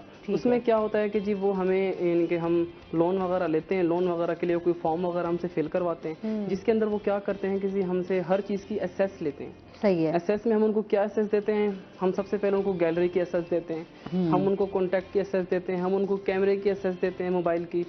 तो वो हमें क्या करते हैं कि वो हमें 1 लाख 2 लाख या 3 लाख जितना भी हमने लोन लेना होता है ना, फर्स्ट ऑफ ऑल तो वो हमें कंप्लीट उतना लोन नहीं देते। ठीक है, उसके बाद वो क्या करते हैं कि अगर वो लोन दे भी देते हैं ना, तो वो हमसे उसका कम से कम भी 10 गुना वो हमसे चार्ज कर लेते हैं। उसका मकसद ये होता है कि अगर 2 लाख का लोन हमने लिया है ना, तो 2 लाख के लोन के चक्कर में अवाम 10-10 लाख का लोन पे करती है। और वो किस तरह पे करवाते हैं कि वो उनको ब्लैकमेल करते हैं। सही, क्योंकि उनकी गैलरी की एसेस उनके पास होती है, उनके फुटेज निकाल के कि ये आपकी मूवीज़ है, अगर आपने हमें लोन ना दिया तो हम आपकी ये लीक कर देंगे या इस तरह से वायरल कर देंगे। या फिर वो क्या करते हैं कि हमारे जो कॉन्टैक्ट लिस्ट होती है, जो उनकी एसेस उनके पास होती है, उस कॉन्टैक्ट लिस्ट में जितने भी नंबर होते हैं, बेशक हमारे रिश्तेदार हों, हमारे दोस्त हों, उनको कॉल्स कर करके कहते हैं कि जी आपके रिश्तेदार ने हमसे लोन लिया है, आप हमें लोन दें। एक तो वो बेचारा लोन भी पे करता है और दूसरा वो डिप्रेशन का शिकार भी हो जाता है। अच्छा, ये वाकई ना हम लोगों की जिस तरह टेक्नोलॉजी में जिद्दत आती जा रही है, उसी तरीके से बहुत सारी चीज़ें जहाँ आसानियाँ हैं वहाँ मुश्किलात भी डबल हैं। बिल्कुल। अच्छा, समटाइम होता है कि हम बहुत सारी चीज़ें ना ऑनलाइन, क्योंकि अब कारोबार अब देखें तो उसमें यही कि मोस्टली लोगों ने ऑनलाइन ज़्यादा बिजनेस कर रहे होते हैं। अच्छा, उसमें भी आपको कहीं ना कहीं फ्रॉड है समटाइम। तो अच्छे भले जो प्लेटफॉर्म्स हैं जो ऑथेंटिक होते हैं, उनसे भी आपको चीज़ें जो हैं वो आपको इस तरह की रिसीव होती हैं कि आप पेमेंट कर चुके होते हैं, जो चीज़ आपने ऑर्डर की हुई होती है वो चीज़ आपको रिसीव नहीं होती, बजाय कोई और चीज़ आपके पास आई हुई होती है। बिल्कुल ऐसा ही हो रहा है। अगर हम बात करें ना दराज की, हम बात करें दराज में क्या होता है, दराज से काफी ये वाकई बिल्कुल ऐसी हो रहा है। देखिए इसमें रीजन क्या है कि हमारे पास सेम चीज क्यों नहीं पहुंचती? इसमें ये होता है कि अब यानी कि वहां पर लोगों ने शो किया हुआ है कि हमारे पास इसकी 10 इन्वेंट्री मौजूद है। अब क्या होगा कि उसके पास एक्चुअली में उसकी 5 इन्वेंट्री मौजूद है, 5 क्वांटिटी मौजूद है। अब उसके पास फॉर एग्जांपल ऑर्डर आ गए हैं 5 की बजाय 10 के ऑर्डर आ गए हैं। अब 5 की तो क्वांटिटी उसके पास मौजूद थी, क्योंकि उसने कुछ ना कुछ ही रखना है ना, हर प्रोडक्ट का वो सारे जो है उतनी क्वांटिटी तो नहीं रखेगा ना। अब उसने 5 क्वांटिटी जो रखी हुई थी वो तो उसने दे दी, लेकिन अब बाकी जो 5 ऑर्डर आए हैं अपना जो है उसने ऑर्डर पूरे करने के लिए वो क्या करेगा कि कुछ ना कुछ सेम टू सेम चीज तो नहीं होगी। जाहिर सी बात है, अगर मार्केट में अवेलेबल नहीं है तो वो सेम टू सेम तो नहीं होगी, तो उससे मिलती जुलती कोई चीज दे देगा या फिर उससे यानी कि रिप्लेसमेंट में कुछ और दे देगा। हाँ। तो उसकी वजह से क्या होता है कि हमारे पास सेम चीज़ नहीं पहुंचती। अच्छा, काफी लोगों के साथ इस तरह हुआ, लोगों ने फिर वीडियोस भी बनाई कि मतलब लोगों का फिर एक ट्रस्ट खत्म हो जाता है बिल्कुल ना। खत्म हो जाता है। अच्छा क्या, अच्छा यार, एक आपने कुछ तो देखा, अपने फॉलोअर्स हैं, इतने पेज पे आपके जो हैं वो आपकी चल रही हैं चीजें, जब आप देखते हैं तो आप कोई चीज़ ऑर्डर करते हैं, मंगवाते हैं, तो आपको वो चीज़ नहीं मिलती और फिर आपको आपके पैसे भी ज़ाया, आपका वक्त भी फेसबुक और ज़ाया। इंस्टाग्राम में तो बहुत होता है ऐसा। हाँ, तो क्योंकि आजकल लोगों ने एक ट्रेंड बना लिया है ना, पता तो है नहीं कि हमें, क्योंकि जाहिर सी बात बहुत सारी चीज़ें हम वहाँ जाकर देख तो नहीं सकते ना, तो जाहिर सी बात है हमें ये पता है कि हम यहाँ बैठे हैं, अगर मुल्तान बैठे हैं तो हमें तो नहीं पता कराची के कौन सी जगह पे, किस शहर में, कहाँ जो है वो शॉप है और वहाँ से आपको ऑथेंटिक चीज़ें जो है वो आपको मिल जाएंगी। अच्छा, इसमें मज़ीद भी बात करें डॉक्टर साहब, हम जिस तरह वर्ल्ड मेंटल हेल्थ डे मनाया जा रहा है, सबसे पहले तो इसके बारे में आप क्या कहेंगी? मैं डॉक्टर सुभान सरवरी आप लोगों को, पूरे पाकिस्तान को मेंटल हेल्थ के हवाले से हैप्पी मेंटल हेल्थ डे कहती हूँ कि mental health is a right for every human. तो ये कि तकरीबन 150 से ज़्यादा जो ममालिक हैं दुनिया में, इसको मेंटल हेल्थ के हवाले से इसको एवरी ईयर 10 अक्टूबर को सेलिब्रेट किया जाता है। इसका इस दफ़ा थीम जो बना है मेंटल हेल्थ ह्यूमन राइट के हवाले से है कि एवरी पर्सन का ये हक है कि वो मेंटली तौर पे हेल्दी हो। तो क्योंकि हमारी जो सोशल लाइफ है, हमारी जो पर्सनल लाइफ है, हमारी फैमिली लाइफ है, एवरी लाइफ जो है हमारी इससे इफेक्ट करती है। अगर मेंटली तौर पे हम हेल्दी हैं तो अल्हम्दुलिल्लाह हम लोग फिजिकली भी हेल्दी हैं और हमारा जो है माशरा जो है वो हेल्दी है। इस हवाले से हमारे अवेयरनेस प्रोग्राम पूरी दुनिया में किया जाता है। इसके हवाले से आज वॉक भी है हमारे निजात सेंटर की तरफ से और मुख्तलिफ जगह से डिबेट्स, हम लोगों को अवेयरनेस के हवाले से सेशंस वगैरह भी फ्री देते हैं और इस हवाले से आज मीडिया पे भी इसीलिए बैठे हैं कि ताकि थोड़ी सी अवेयरनेस हो कि मेंटल हेल्थ है क्या चीज़, इस पे हम लोगों ने ओवरकम कैसे करना है, इसको हमने इम्प्रूव कैसे करना है, इन सब चीज़ों को जो हमारा माशरे में हम जिसको फेस कर रहे हैं उसके बावजूद हमने हेल्दी लाइफ कैसे गुजारनी है। तो इस हवाले से ये मेंटल हेल्थ का जो अवेयरनेस प्रोग्राम है ना, ये मनाया जाता है। सही। अच्छा, ये वाकई आज के दौर में जिस तरह हम लोग बहुत ज़्यादा जहनी तौर पे उलझे हुए हैं और बहुत सारे मसाइलों का शिकार हैं। अच्छा, अभी एग्रेशन भी उसी तरीके से हम लोगों का बढ़ चुका हुआ है, हम लोग थोड़ी सी भी चीज़ को जो है वो बर्दाश्त भी नहीं करते। सब्र और बर्दाश्त तो खैर बहुत चीज़ें ये पीछे चली गई हैं, तो इसकी वजह से हमारे घरों में जो हमारे रवैये हैं वो भी बहुत बुरे तरीके से मुतासिर हो रहे हैं, चाहे हमारे पेरेंट्स के साथ है, चाहे बच्चों के साथ है, चाहे मियाँ बीवी का आपस में है या बहन भाइयों का भी आपस में है। तो जहाँ हम काम भी कर रहे हो, अगर मेंटली हम लोग अगर सेटिस्फाई नहीं है, सुकून में नहीं है, तो हम डिस्टर्ब ही रहते हैं, काम भी नहीं सही तरीके से हो पाता। तो इस हवाले से आप क्या कहें कि जहनी सुकून जो है वो कितना ज़रूरी है, किस तरह, अगर इतनी तमाम चीज़ें चल रही हों तो हम किस तरह से चल सकते हैं? ज़हनी सुकून ज़ाहिर बात है हर चीज़ पे इफेक्ट करता है। तो जब हम लोग, ये नहीं है कि जैसा हमारा इन्वायरमेंट होता है इसमें आपकी फैमिली काउंट कर सकती है, आपके टीचर्स काउंट करते हैं, आपके फ्रेंड्स काउंट करते हैं, आपकी जो फिजिकल हेल्थ भी काउंट करती है। इसमें हमारा इन्वायरमेंटल जैसे इश्यूज होते हैं, हमारे टैक्स हैं आजकल, कोई बम धमाके हैं या कुछ हमले हैं, किसी किस्म के भी हार्ट अटैक वगैरह के इश्यूज होते हैं, फैमिली में कोई एक्सीडेंटली कोई इस तरह के इवेंट्स आ जाते हैं तो मेंटली तौर पे बंदा डिस्टर्ब तो हो जाता है। लेकिन ये कि फिर उस डिस्टर्ब होने के बाद अपने आप को बैलेंस करना और काम डाउन करते हुए कि हमारी वजह से किसी को प्रॉब्लम ना हो और हम लोग भी नॉर्मल तरीके से अपनी लाइफ गुजार सकें, तो उस हवाले से हमें अपने लिए कोशिश करनी पड़ती है सबसे पहले, क्योंकि सबसे पहले हमने अपनी केयर करनी होती है। तो ये केयर आजकल जैसे नेट से, यूट्यूब से लेके हम अपना ट्रीटमेंट स्टार्ट कर देते हैं, तो ये नहीं है, क्योंकि हर बंदे का अलग केस होता है, उसकी डिफरेंट टाइप की मेंटल हेल्थ जो होती है डिफरेंट टाइप की होती है, उसकी सिचुएशन डिफरेंट होती है। कोई भी मेडिसिन ये नहीं कि अपने तौर पे स्टार्ट कर लें। अक्सर हमने देखा, कहते हैं हमने यूट्यूब से देखी थी, ये डिप्रेशन की मेडिसिन ले रही हूँ मैं 3 साल से ले रही हूँ, तो उसके साइड इफेक्ट्स बहुत ज्यादा होते हैं। हाँ, अच्छा में वो ये भी होता है ना कि देखा देखी भी हमारा ये होता है ना कि सेल्फ मेडिकेशन, अगर अच्छा मुझे कोई इशू है या मुझे कोई एंजाइटी का मसला है, जो मैं मेडिसिन डॉक्टर मुझे रेकमेंड की है, तो मैं अगले को भी कहूंगी यार अच्छा तुम्हें एंजाइटी का मसला है तो तुम ये वाली मेडिसिन यूज कर लो, तुम ठीक हो जाओगी। सही बात है। तो ये हमारे यहाँ ये भी बहुत सारी चीजें हैं ना कि हम अपनी जो चीजें इस्तेमाल कर रहे होते हैं, मेडिसिन इस्तेमाल कर रहे होते हैं, हम कहते हैं अच्छा यार दूसरा भी कर ले तो वो ठीक हो जाएगा, ठीक हो जाता है। और ये कि लोगों को पता नहीं है एंजाइटी क्या होती है। हम लोगों ने कुछ पेज बनाए हुए हैं, जैसे स्टूडेंट बना हुआ है हमारा, टीचर्स का अलहदा बना है, हॉस्पिटल का अलहदा बना हुआ है, तो उस पर हम अवेयरनेस प्रोग्राम चलाते रहते हैं, मुख्तलिफ किस्म की हम एक्टिविटीज उन्हें देते रहते हैं, उस हवाले से भी हमें उनका रिस्पॉन्स चाहिए होता है।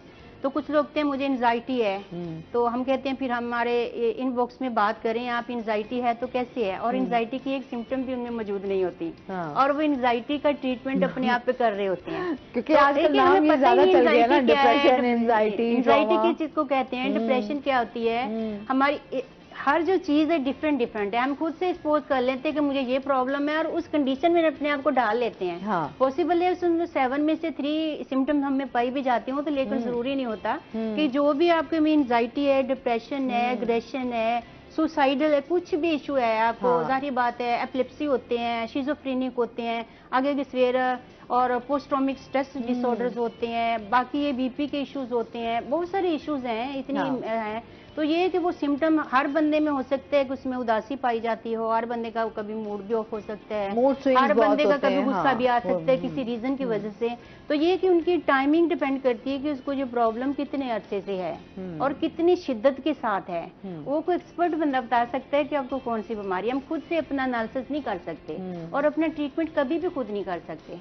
अगर बंदा समझे कि वो एंजाइटी है तो वो एंजाइटी का ट्रीटमेंट शुरू कर दे, इधर उधर से कुछ वो लेके टिप्स जो हैं उसको अपने ऊपर अप्लाई करे और वो अपने ऊपर हावी कर लेते हैं कि ये कंडीशन वाकई मुझ में, और वो कंडीशन होने लग भी जाती है। हाँ, वो असल में जब हमारे यहाँ वही है ना कि हम लोगों की ओवर थिंकिंग बहुत ज़्यादा है, तो ये हम लोग तो बहुत सारी चीज़ों में उलझे हुए होते हैं, तो हर चीज़ को जो है वो हम सोच रहे होते हैं, तो ज़्यादा सोचना भी इंसान को ज़हनी तौर पे बीमार करता जाता है। तो फिर आप जब जो सोच रहे हैं वो आप समझ रहे हैं कि आपके ऊपर हावी हो गया है। और हर जो मेडिकल हमारा जो मेंटल इशू होता है इसमें वाकई एक बेसिक रूट की हैसियत रखती है। ओवर थिंकिंग से जितना ज्यादा हम बच सकते हैं, अगर हम बचेंगे तो हम हेल्दी लाइफ में हैं। अगर हम उसको अपने ऊपर सवार करके बैठ रहे हैं, कोई भी इशू लेके हम सोचते रहे, इट मीन्स कि हमने जैसे यही समझ लें कि घर में कोई भी चीज ला के फेंकते रहे, किसी की जरूरत है नहीं है, वो घर जो तो ओवर क्राउडेड हो जाता है। जब बहुत सारे लोग एक जगह जमा हो जाए कैसे हो जाता है, उसका सोल्यूशन निकालना आपके लिए फिर मुश्किल हो जाता है। आप लोगों को जब हम मेंटल हेल्थ के हवाले से बात करते हैं तो सबसे पहले हमने इसी तरह है कि जैसे हम किसी जगह पे किसी फंक्शन में जाते हैं तो वहाँ पे एक डोर लगा होता है, तो हमें चेकिंग करके अंदर भेजते हैं। ये बंदा उस फंक्शन के हवाले से है, ये सेफ है, उसमें हर हिसाब से उसका मतलब चेकअप होता है, फिर अंदर जाने देते हैं। इसी तरह हमें चेक एंड बैलेंस अपने माइंड के हवाले से होना चाहिए कि जो मैं सोच रहा हूँ सोच के अपने अंदर जमा कर रहा हूँ, क्या इसको मुझे ज़रूरत है। अगर आपको लग रहा है कि मैं ओवर थिंकिंग का शिकार हूँ तो आप एक डायरी लेके उसके ऊपर आप लिखें वाकई वो प्रॉब्लम होगा। मैं ये नहीं कहती इन्वायरमेंट में आपको कोई बंदा डिस्टर्ब कर रहा है, आपको वो कोई बजट डिस्टर्ब कर रहा है, आपके वाकई कोई इस तरह का एक्सीडेंट हो चुका है लाइफ में, आपको बार बार वो चीज़ डिस्टर्ब कर रही है, बार बार वो थिंकिंग आ रही है, तो आपने वो सारी चीज़ें लिख के ना एक डायरी पे लिख के साइड पे बंद करके रख देनी है। उसको इसके लिए मेरा दिमाग नहीं है, मेरा दिमाग बहुत कीमती है और मुझे इसकी बहुत जरूरत है। और जब हम ओवर थिंकिंग से और एक्स्ट्रा चीजों से उसको भर लेते हैं, हम कभी भी पॉजिटिविटी की तरफ और कभी भी पॉजिटिव एक्टिविटी की तरफ नहीं जा सकते। हम कभी भी जो ओवर थिंकिंग वाला बंदा है कभी भी कोई अच्छा काम या कह सकें कि कोई यूनिक काम कर सकेगा, या कोई नई चीज ईजाद कर सकेगा, या घर का ही कह लें कि कोई अच्छा काम कर सकेगा, या कोई माशरे के लिए कोई मुफीद शहरी तो नहीं हो सकता वो, क्योंकि उसने पहले से इतना कुछ दिमाग में भरा है, तो उसमें वो अच्छी सोच उसके जहन में नहीं आ सकती। नेगेटिविटी ज्यादा चली जाती है ना, ओवर थिंकिंग फिर आपको बाकी पॉजिटिव और हेल्दी माइंड की तरफ नहीं लेके जाए, आपको नेगेटिविटी ज्यादा आपके अंदर फैल। अगर उसके बावजूद भी आपको ऐसे आ रहा है तो आपके पास अगर कोई अच्छा फ्रेंड है तो जो बहुत अच्छा होता है, आप फ्रेंड के साथ अपनी बात शेयर करें, उसके बाद उसको भूल जाएं कि मैंने सारी चीज फेंक दी और अब मैंने इस पे नहीं सोचना। अच्छा, ट्रस्ट इश्यूज हमारे यहाँ बहुत है ना। अच्छा, आपको सुनने को भी आज का जो दौर है वो ये है कि हम लोग अपनी अपनी लाइफ में इतने बिजी हो चुके हैं कि अब हम थोड़ा शेयरिंग करना भी पसंद नहीं करते, जिसकी वजह से कुछ लोग होते हैं कि बहुत ज़्यादा ट्रस्ट इश्यूज के साथ वो किसी के ऊपर ट्रस्ट नहीं करते, तो वो बहुत सारी चीज़ें अपने अंदर ही रखते हैं।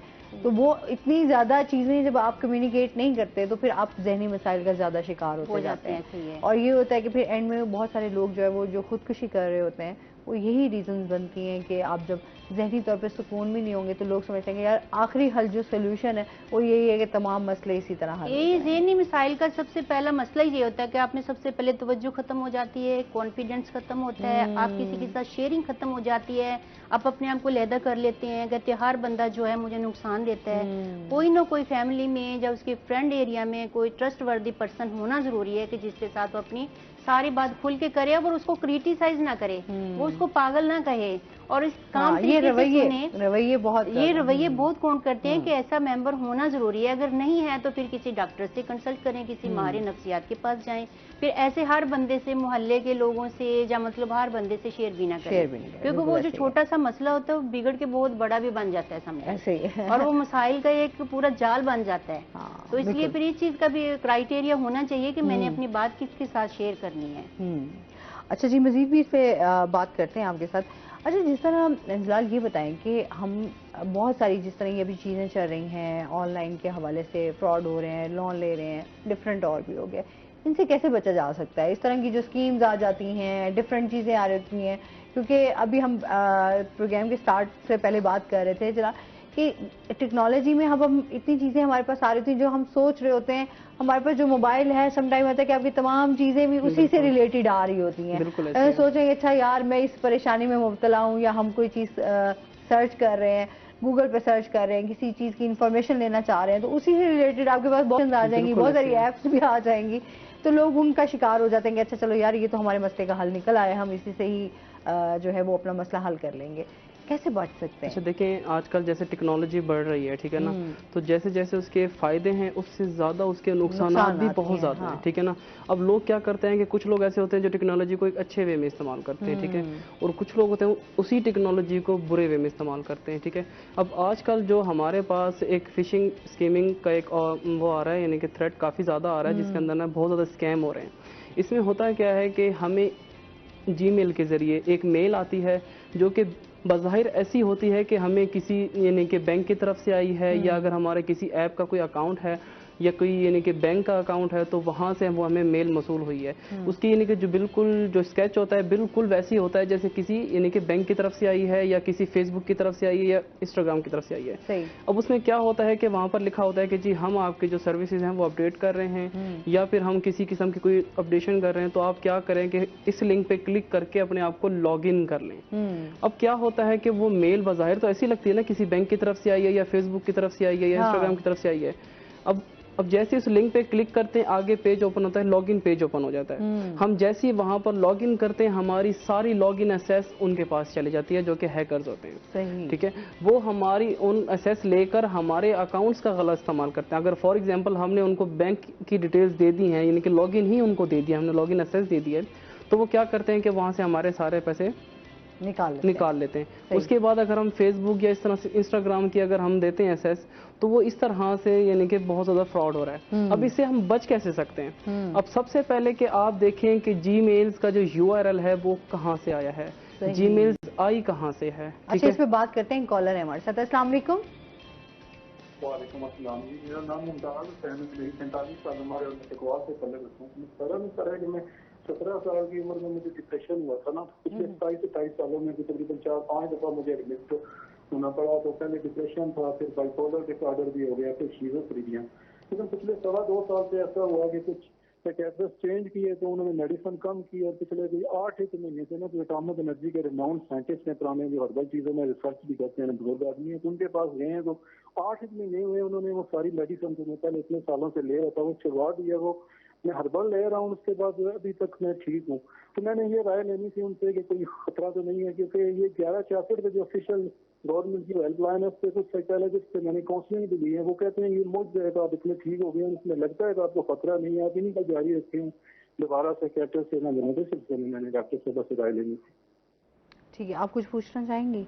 पहले तो मुझे आवाज क्लियर नहीं आ रही उनकी। वो ये कह रहे हैं कि मैं जब 17 साल का था तब मुझे डिप्रेशन हुआ, और उसके बाद मेरी मेडिसिन जो हैं वो चलती रही हैं। अभी मेरी मेडिसिन चेंज हुई हैं, मैं मुख्तलिफ साइकेट्रिस्ट के पास गया हूँ, तो अब जो दूसरे साइकेट्रिस्ट के पास गया हूँ जो इतने सालों से मेडिसिन चल रही थी, अब उन्होंने वो चेंज कर दी हैं। तो ये राय लेना चाह रहे हैं क्या ये नुकसानदेह तो नहीं होगा? वो ऑलरेडी कंसल्ट भी कर चुके हैं, इस हवाले से वो जानना चाह रहे हैं। पूछना चाह रही हूँ आपसे, ये डिप्रेशन या जो भी आपने इश्यूज बताए हैं, ये किसी साइकेट्रिस्ट ने या साइकोलॉजिस्ट ने बताया है या आपने खुद से भी कहा, सपोज किया कि मुझे ये प्रॉब्लम है? ये जो है ना, पहले 95 में ये 3 दिन बकायदा एडमिट हुआ था, फिर दोबारा 7-8 महीने बाद फिर मुझे बाइपोलर डिसऑर्डर हुआ, तो मैं 58 डेज के लिए एडमिट हुआ। फिर 12 में हुआ मैं शिजोफ्रेनिया में, इस तरह ये बीच में भी वो दफा हुआ। तो ये पिछले 2 साल पहले जो ना साइकियाट्रिस्ट चेंज किए तो उन्होंने ना वो मेडिसिन कम की है ना, वो पहले कम नहीं कर देते, उससे तो नेगेटिव इफेक्ट नहीं पड़ा। और पिछले 8 महीने से ये मुझे कह रहा था कि मैं साइकियाट्रिस्ट के पास नहीं जा रहा, कुछ एक अटामस एनर्जी के बड़े रिनाउंड साइंटिस्ट हैं जो हर्बल चीजों पे रिसर्च करते हैं, पुराने बुजुर्ग आदमी हैं, किसी ने बताया, उनके पास गए, उन्होंने कुछ हर्बल चीजें दी है ना, तो वो मैं यूज कर रहा हूँ। तो उसमें 8 महीने से जो कुछ मेडिसिन कुछ कम करके भी मैं इस्तेमाल कर रहा था वो छोड़ी हुई है मैंने छुड़वा दी है। तो इसमें मैं अभी तक कोई उसमें नेगेटिव जो इफेक्ट नहीं पड़ा, अभी तक ठीक हूँ। जो 1166 का ये ऑफिशियल हेल्पलाइन है, उससे मैंने साइकोलॉजिस्ट से भी जो है अच्छा, ये बताएं आप हर्बल मेडिसिन यूज कर रहे हैं, यही कह रहे हैं ना आप? आपने दूसरी वाली मेडिसिन जो हैं वो छोड़ दी हैं जो आपको साइकियाट्रिस्ट ने बताई। अच्छा, अभी आप ठीक है ना? आप मेंटली आप बिल्कुल परफेक्ट हैं? जी, तकरीबन 8 महीने हो गए छोड़े हुए उस चीजों पे, उसमें बहुत बेहतर हो गया मैं जो है वो उसमें। ठीक है, तो अभी आप क्या जानना चाह रहे हैं कि अभी आपको वो मेडिसिन यूज करनी चाहिए या नहीं करनी चाहिए? मतलब साइकोलॉजिस्ट आप जैसे कहते हैं, ये मशवरा करना था कि कहीं इसमें कोई डेंजर तो नहीं है कि कुछ अर्से बाद दोबारा से ये बीमारी हो जाए या ये अभी ठीक है, ठीक है, ठीक है, ठीक है जी, बहुत शुक्रिया। भी इस्तेमाल करते रहे हैं, ड्रग एडिक्ट भी हैं। अच्छा जी, कॉल डिस्कनेक्ट हो गई है। अच्छा, वही बात ये है कि इस पे मजीद भी हम बात करेंगे, जवाब देंगे। नाज़रीन, अभी हमने जाना ब्रेक पे, हमारे साथ रहिएगा।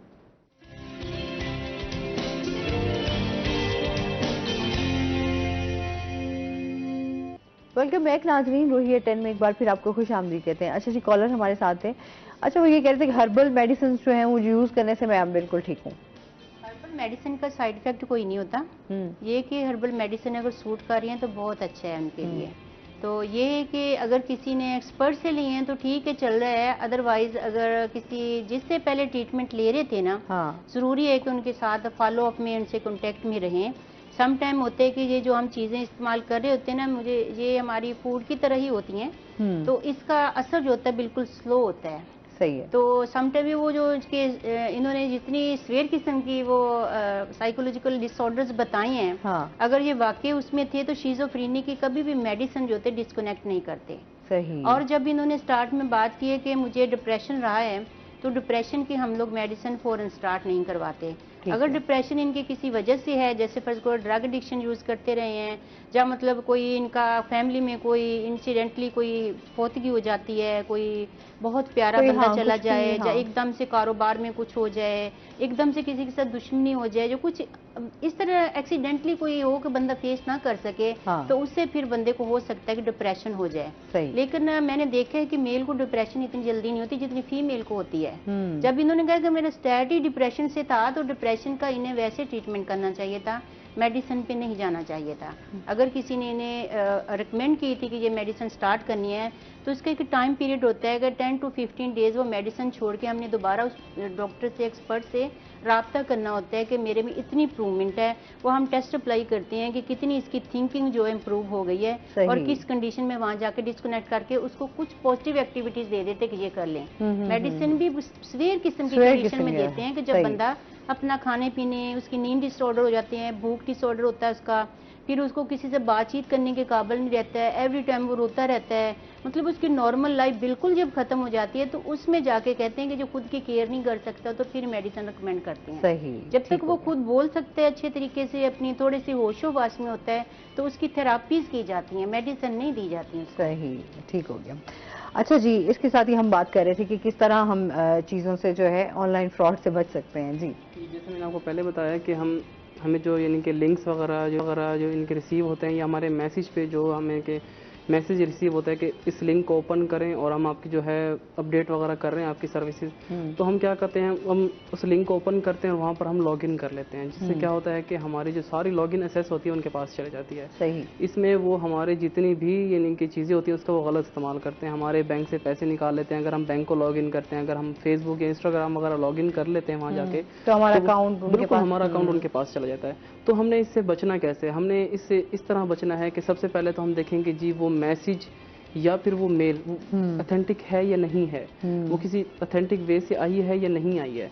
और उसको क्या है कि जब हम उस लिंक को ओपन करते हैं, वहाँ पर इंफॉर्मेशन पुट करने से पहले ये देखें कि जो उसका URL आया है ऊपर, ठीक है ना, तो वो ऑथेंटिक है या नहीं है। क्योंकि जो एक कोई भी वेबसाइट है ना, किसी भी बैंक की या किसी भी वेबसाइट इसकी फेसबुक या इंस्टाग्राम की या किसी और चीज़ की, तो ऑथेंटिक होगी और वहाँ पर उसका नेम वगैरह सब कुछ मेंशन होगा। ठीक है, तो जब हम वहाँ जाके चेक करें कि अगर वो URL ठीक है, देन हम अपनी इंफॉर्मेशन पुट करें, अदरवाइज हम अपनी कोई इंफॉर्मेशन पुट ना करें। सही है। इसके बाद क्या है कि जी अगर किसी किस्म की कोई अपडेशन होती है तो हमारी सारी इंफॉर्मेशन उनके पास होती है, वो खुद कर सकते हैं अपडेट, उनको हमारे से लॉगिन एक्सेस लेने की जरूरत नहीं है। ठीक है, और उसके अलावा हमारे पास कॉल आती है कि जी आपका जो है ATM अपडेट कर रहे हैं, आप अपना कार्ड का पिन बता दें, जो हम ऑलरेडी हम अकाउंट खुलवाया है तो उनको हमारी पिन की ज़रूरत नहीं है, हमारे पास उनके पास हमारी सारी एक्सेस मौजूद है।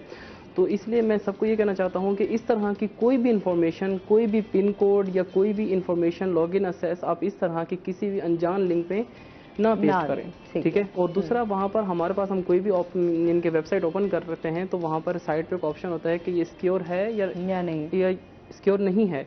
तो जब अगर वो सिक्योर पे क्लिक कर दे, क्योंकि उनकी तरफ से उनकी डोमेन एंड होस्टिंग वो प्रॉपर चेक एंड बैलेंस होता है गूगल की तरफ से कि अगर वो इनके प्रॉपर होता है तो वो उसको सिक्योर कंसीडर करते हैं, अगर नहीं होता तो वो उसको प्रॉपर सिक्योर कंसीडर नहीं करते। तो हमें वो भी चेक करना चाहिए। तो इस तरह से हम बच सकते हैं इस तरह के फ्रॉड से। अच्छा, जिस तरह आपके पासवर्ड्स होते हैं, स्ट्रॉन्ग पासवर्ड जो है वो किस तरह रोल अदा करता है, वो किस तरह आपको बचा सकता है? अब देखें आजकल होता क्या है कि हर बंदे का फेसबुक पे अकाउंट है, यानी कि इंस्टाग्राम पे है, यानी कि जो भी हम अकाउंट बनाते हैं ना ऑनलाइन, कोई भी अकाउंट बनाते हैं उस पे हमने पासवर्ड देना है। तो यहाँ पर हम लोग गलती क्या करते हैं, हम गलती ये करते हैं कि हम तमाम चीजों पर सेम ही पासवर्ड लगा देते हैं। अच्छा, ये भी होता है यार जब पासवर्ड याद तो रहे, अक्सर तो पासवर्ड भूल जाते हैं। मेरी आदत है, मैं पासवर्ड जो है वो भूल जाती हूँ। बिल्कुल ऐसी है।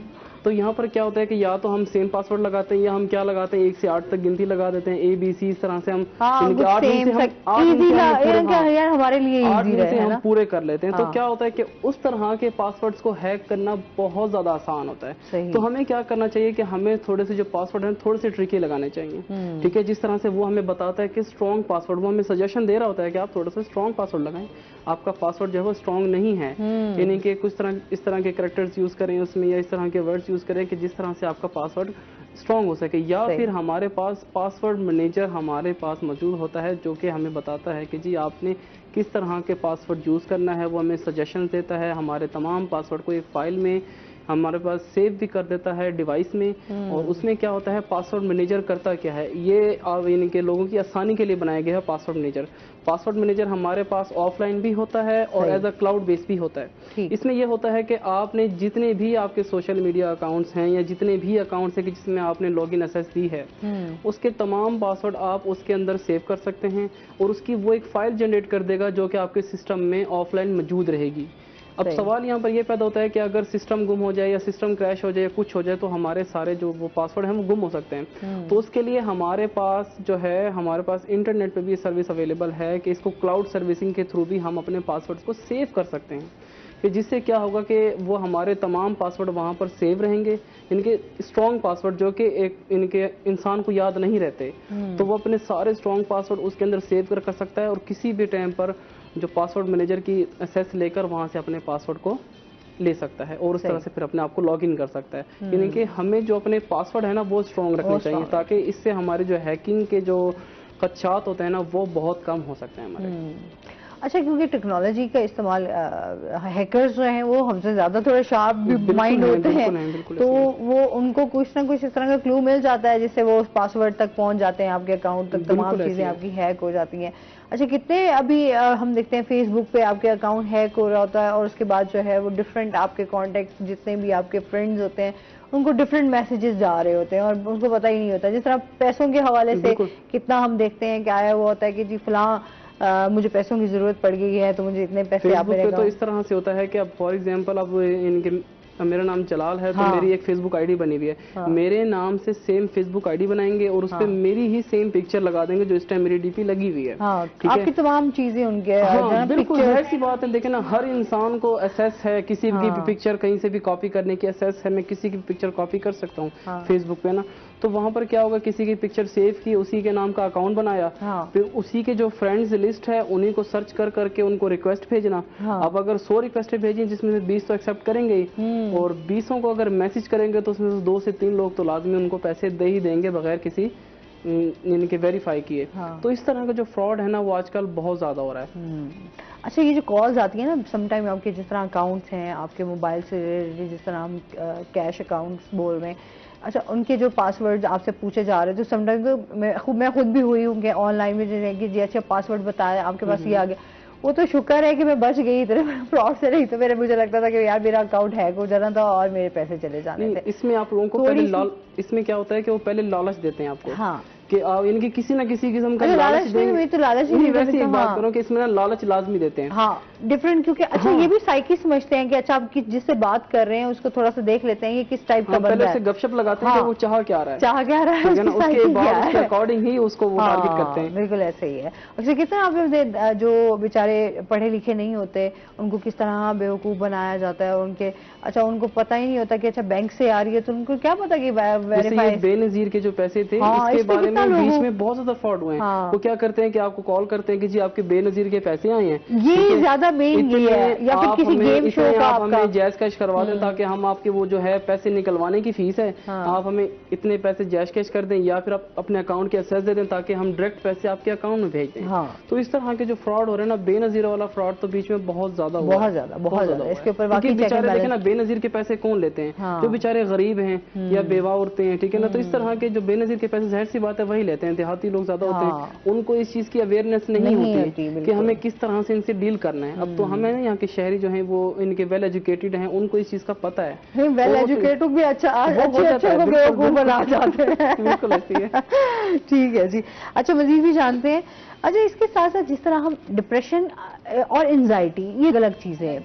अच्छा, हम लोग क्योंकि तमाम चीज़ों को इकट्ठा कर लेते हैं, क्योंकि तमाम चीज़ें रिलेटेड आपके जहन से कर रही होती हैं, तो आप क्या समझते हैं जो डिप्रेशन है उसके क्या सिम्टम्स होते हैं, जो एंजाइटी है वो क्या है, उसके क्या सिम्टम्स हैं? ये देखिए, सैडनेस, डिप्रेशन, एंजाइटी, ये चीज़ें असल में 3 ऐसी सिम्टम हैं जो तकरीबन हर बंदे में थोड़ी बहुत पाई जाती हैं। अच्छा, क्योंकि रिलेट कर रही होती है, हर तीसरा जो दूसरा बंदा कह सकते हैं कि अफेक्टेड नहीं होता, लेकिन ये कि हर बंदा उसमें ये इसकी थिंकिंग होती है। ये देखिए कि आपके पास में कुछ गुजरा है तो आप उसके बारे में थोड़ा बहुत वरी तो होंगे। तो वो है कि आपको उसको सर पे सवार नहीं किया, आपकी लाइफ उससे अपसेट नहीं है, आप उससे अफेक्टेड नहीं है, तो इट मीन्स कि वो जो आपका डिप्रेशन था आपको नॉर्मल लगा है। वो जो भी कंडीशन थी आप उसको नॉर्मली उसे आप गुजर गए हैं, आपको उसको ओवरकम कर लिया है। इसी तरह जो एंजाइटी होती है आने वाले फ्यूचर के टाइम के बारे में होती है कि हाय पता नहीं क्या होगा। कुछ लोगों पिछले दिनों कॉल आई कहती मैं बहुत ज्यादा एंजाइटी में हूँ, मुझे लगता है मैं मरूंगी तो क्या क्या कुछ होगा। तो ये इसका ये फार्मूला लगता है कि अगर देखिए आपको कुछ पिछले दिनों हमारी एक, मैं उसकी एग्जांपल भी देती हूँ, फैमिली आई है यूके से, उनको लास्ट स्टेज में कैंसर है। उनकी फैमिली ने सोचा कि अब 15 डेज बचे हैं मेरे पास, यानी यूके वालों ने मैनचेस्टर से उन्हें जवाब दे दिया डॉक्टर्स ने। उन्होंने सोचा बजाय बैठ के मैं ऐसे टेंशन से मरता रहूं, फैमिली को सफर करूं, मैं अपने सारे बहन भाइयों को मिल के आता हूं। सही है। हमारे पास भी आई हैं और यकीन करें उनका कॉन्फिडेंस और उनकी खुशी चेहरे से, उनके खाने पीने के स्टाइल से, बात से कहीं भी नहीं लग रहा था वो किसी किस्म की इस तरह की कंडीशन में मुब्तला होंगे। उनकी वाइफ को हम लोग अगर हमदर्द वाले अल्फाज कहते हैं हम खुद उसको इफेक्ट कर देते हैं, हाय क्या होने वाला है। वो देखिए उनका सोल्यूशन ये है कि वो लोग दोनों मियाँ बीवी बैठते हैं, अगर ऐसा होता है उन्हें नजर आ रहा है ऐसा हो जाएगा। अब हम लोग तो बाज़ एंजाइटी में बिला वजह चले जाते हैं ना, उनके सामने एक बड़ी रीजन पड़ी है कि हमारे सामने इन्होंने 10-15 दिन तक इन्होंने एक्सपायर हो जाना है। बजाय इसके रोते रहे, वो पेशेंट को टेंशन दें, पेशेंट फैमिली को दे, सारे लोग पागल हो जाएं। नो, उन्होंने बैठ के अपने बच्चों को समझाया जहाँ जहाँ हमने रिश्ते करने ये करने हैं, कारोबार को कैसे आपने हैंडल करना है, आपके पास टाइम है तो फलां बहन भाई ऐसा उसके साथ कैसे डील करना है, आपने अपने आप को सिक्योर करके कैसे चलना है। मतलब हर टाइम एक नया टॉपिक लेके हम लोग उसको डिस्कस करते हैं और उसको मैनेज करने की कोशिश करते हैं। मैंने उनकी वाइफ से पूछा भी आपको, मैंने क्योंकि हम लोग एक्सपर्ट हैं, मैंने उनसे कुछ ऐसा डिस्कस नहीं किया, हमें सारी कंडीशन का पता था कि आखिरी स्टेज में मिलने आ रहे हैं, नजर भी आ रहा है, लेकिन यकीन करें वो चल फिर रहे हैं, खुश हो रहे हैं, कह रहे हैं DHA में अगली दफा आएंगे ना हम आपा के साथ उधर घर बनाएंगे, हम भी वहां रहेंगे, हम और हस्बैंड वाइफ रहेंगे, बच्चों की शादियां कर देंगे। यानी इतने होपफुल और अपने फ्यूचर के बारे में भी अच्छा प्लान करके बैठे हुए हैं, अच्छा अच्छा सोच रहे हैं, अच्छा कर रहे हैं। जब टाइम आ रहा है तो मैंने उनकी वाइफ से पूछा, मैंने कहा भी आपको कुछ भी ऐसा फील नहीं हो रहा? भी आपको देख के तो हम खुद कुछ टेंशन ले रहे हैं भी क्या होने वाला है। उस टाइम होती थी, वो कहती थी कि मुझे किसी ने समझाया था, जिसे को मेरे जैसे ने, कि मरने से पहले मरना जरूरी नहीं होता। लिख दी गई है आपको मौत आ जानी है, तो उससे पहले उसके लिए कुछ पॉजिटिव एक्टिविटी स्टेप्स लेने चाहिए कि हम उसको अच्छे तरीके से कवर करके वहां तक पहुंचे, ना कि हम वक्त से पहले, जब हमने 15 दिन में मरी जाना है तो 15 दिन पहले मरना क्यों शुरू कर दें। हम हर सुबह शाम, सुबह दोपहर शाम, हर घंटा हर मिनट क्यों मारे अपने आप को?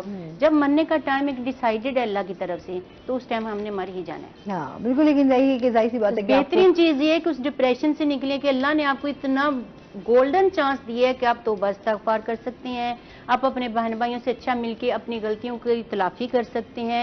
वो बंदे के लिए तो मैं कहती हूँ अच्छा चांस है कि हम, वरना हमने अचानक मौत होती है तो उसके पास किसी माफी की, किसी तलाफी की गुंजाइश नहीं होती। तो अगर इसको पॉजिटिवली लिया जाए तो मेरा ख्याल है हमारे साथ रहेगा। बिल्कुल जी।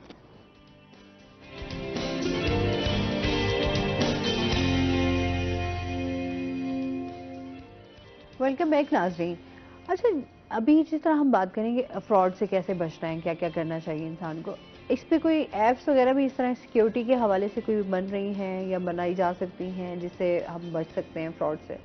देखिए, यानी कि जितना भी फ्रॉड हो रहा है ना हमारे पास, वैसे ऐप्स पे ही हो रहा है, ठीक है ना। ऐप्स पे हो गए या वेबसाइट्स पे हो गए, ठीक है। तो हमें, अगर हम ऑनलाइन अर्निंग की बात करें या फिर किसी और चीज़ की बात करें, तो इसमें हमें सबसे पहले ये देखना है कि वो ऑथेंटिक है या नहीं है। और वेरीफाई करें। यस, पहले वेरीफाई करें। अगर हम इनके फॉर एग्जांपल लोन ले रहे हैं, ठीक है ना, तो लोन के लिए हम पहले उस ऐप को डाउनलोड करने से पहले उसके रिव्यूज देखें कि उसके रिव्यूज क्या हैं। अच्छा, समटाइम रिव्यूज भी तो आपके फेक रिव्यूज मिल सकते हैं, बिल्कुल फेक रिव्यूज मिल सकते हैं, लेकिन कहाँ तक फेक रिव्यूज लेंगे? कोई ना कोई एक आधा रिव्यू तो ऐसा होगा ना किसी का कि जिसने कहा होगा, बिल्कुल नहीं कर देते हैं। हाँ, ये भी हो सकता है कि उसको डिलीट, मैंने खुद ऑब्जर्व किया है, वो डिलीट करते हैं। जो भी आप उनके मतलब कुछ करें ना, कहते हैं ना कमेंट दे दें, फौरन वो डिलीट करते हैं, उसको वाकई डिलीट भी कर देते हैं। लेकिन ये है कि कुछ ना कुछ उसमें हमें इनके फीडबैक मिल जाता है। और दूसरा, इस तरह की काफ़ी सारी वेबसाइट्स भी ऐसी हैं कि जहाँ पर क्या होता है कि हम यानी कि उसमें बिजनेस करते हैं, अपना इन्वेस्ट करते हैं, तो क्या करते हैं कि लोग इस काफ़ी सारा पैसा लगा देते हैं। तो क्या होता है कि यानी कि शुरू में वो लोगों को अर्निंग शो करते हैं, ठीक है ना। मीन्स कि अगर किसी ने 2-3 लाख रुपए उसमें लगाया, के इन्वेस्टमेंट की है, उसको उनको अर्निंग मिल जाएगी 20-25 हज़ार, तो वो क्या करेंगे, दोबारा री इन्वेस्ट करेंगे। करते करते लोग अपना करोड़ों रुपया लगा देते हैं, लाखों रुपया लगा देते हैं। एंड में क्या पता चलता है कि जो ऐप और वेबसाइट बंद हो गई। अच्छा, अभी रिसेंटली एक बहुत बड़ी कंपनी जिसमें बहुत सारे लोगों का कितना बड़ा फ्रॉड निकला, बिल्कुल इन्वेस्टमेंट की हुई थी और बिल्कुल काफी लोगों ने इस तरह की इन्वेस्टमेंट की और बहुत ज्यादा फ्रॉड हुआ है।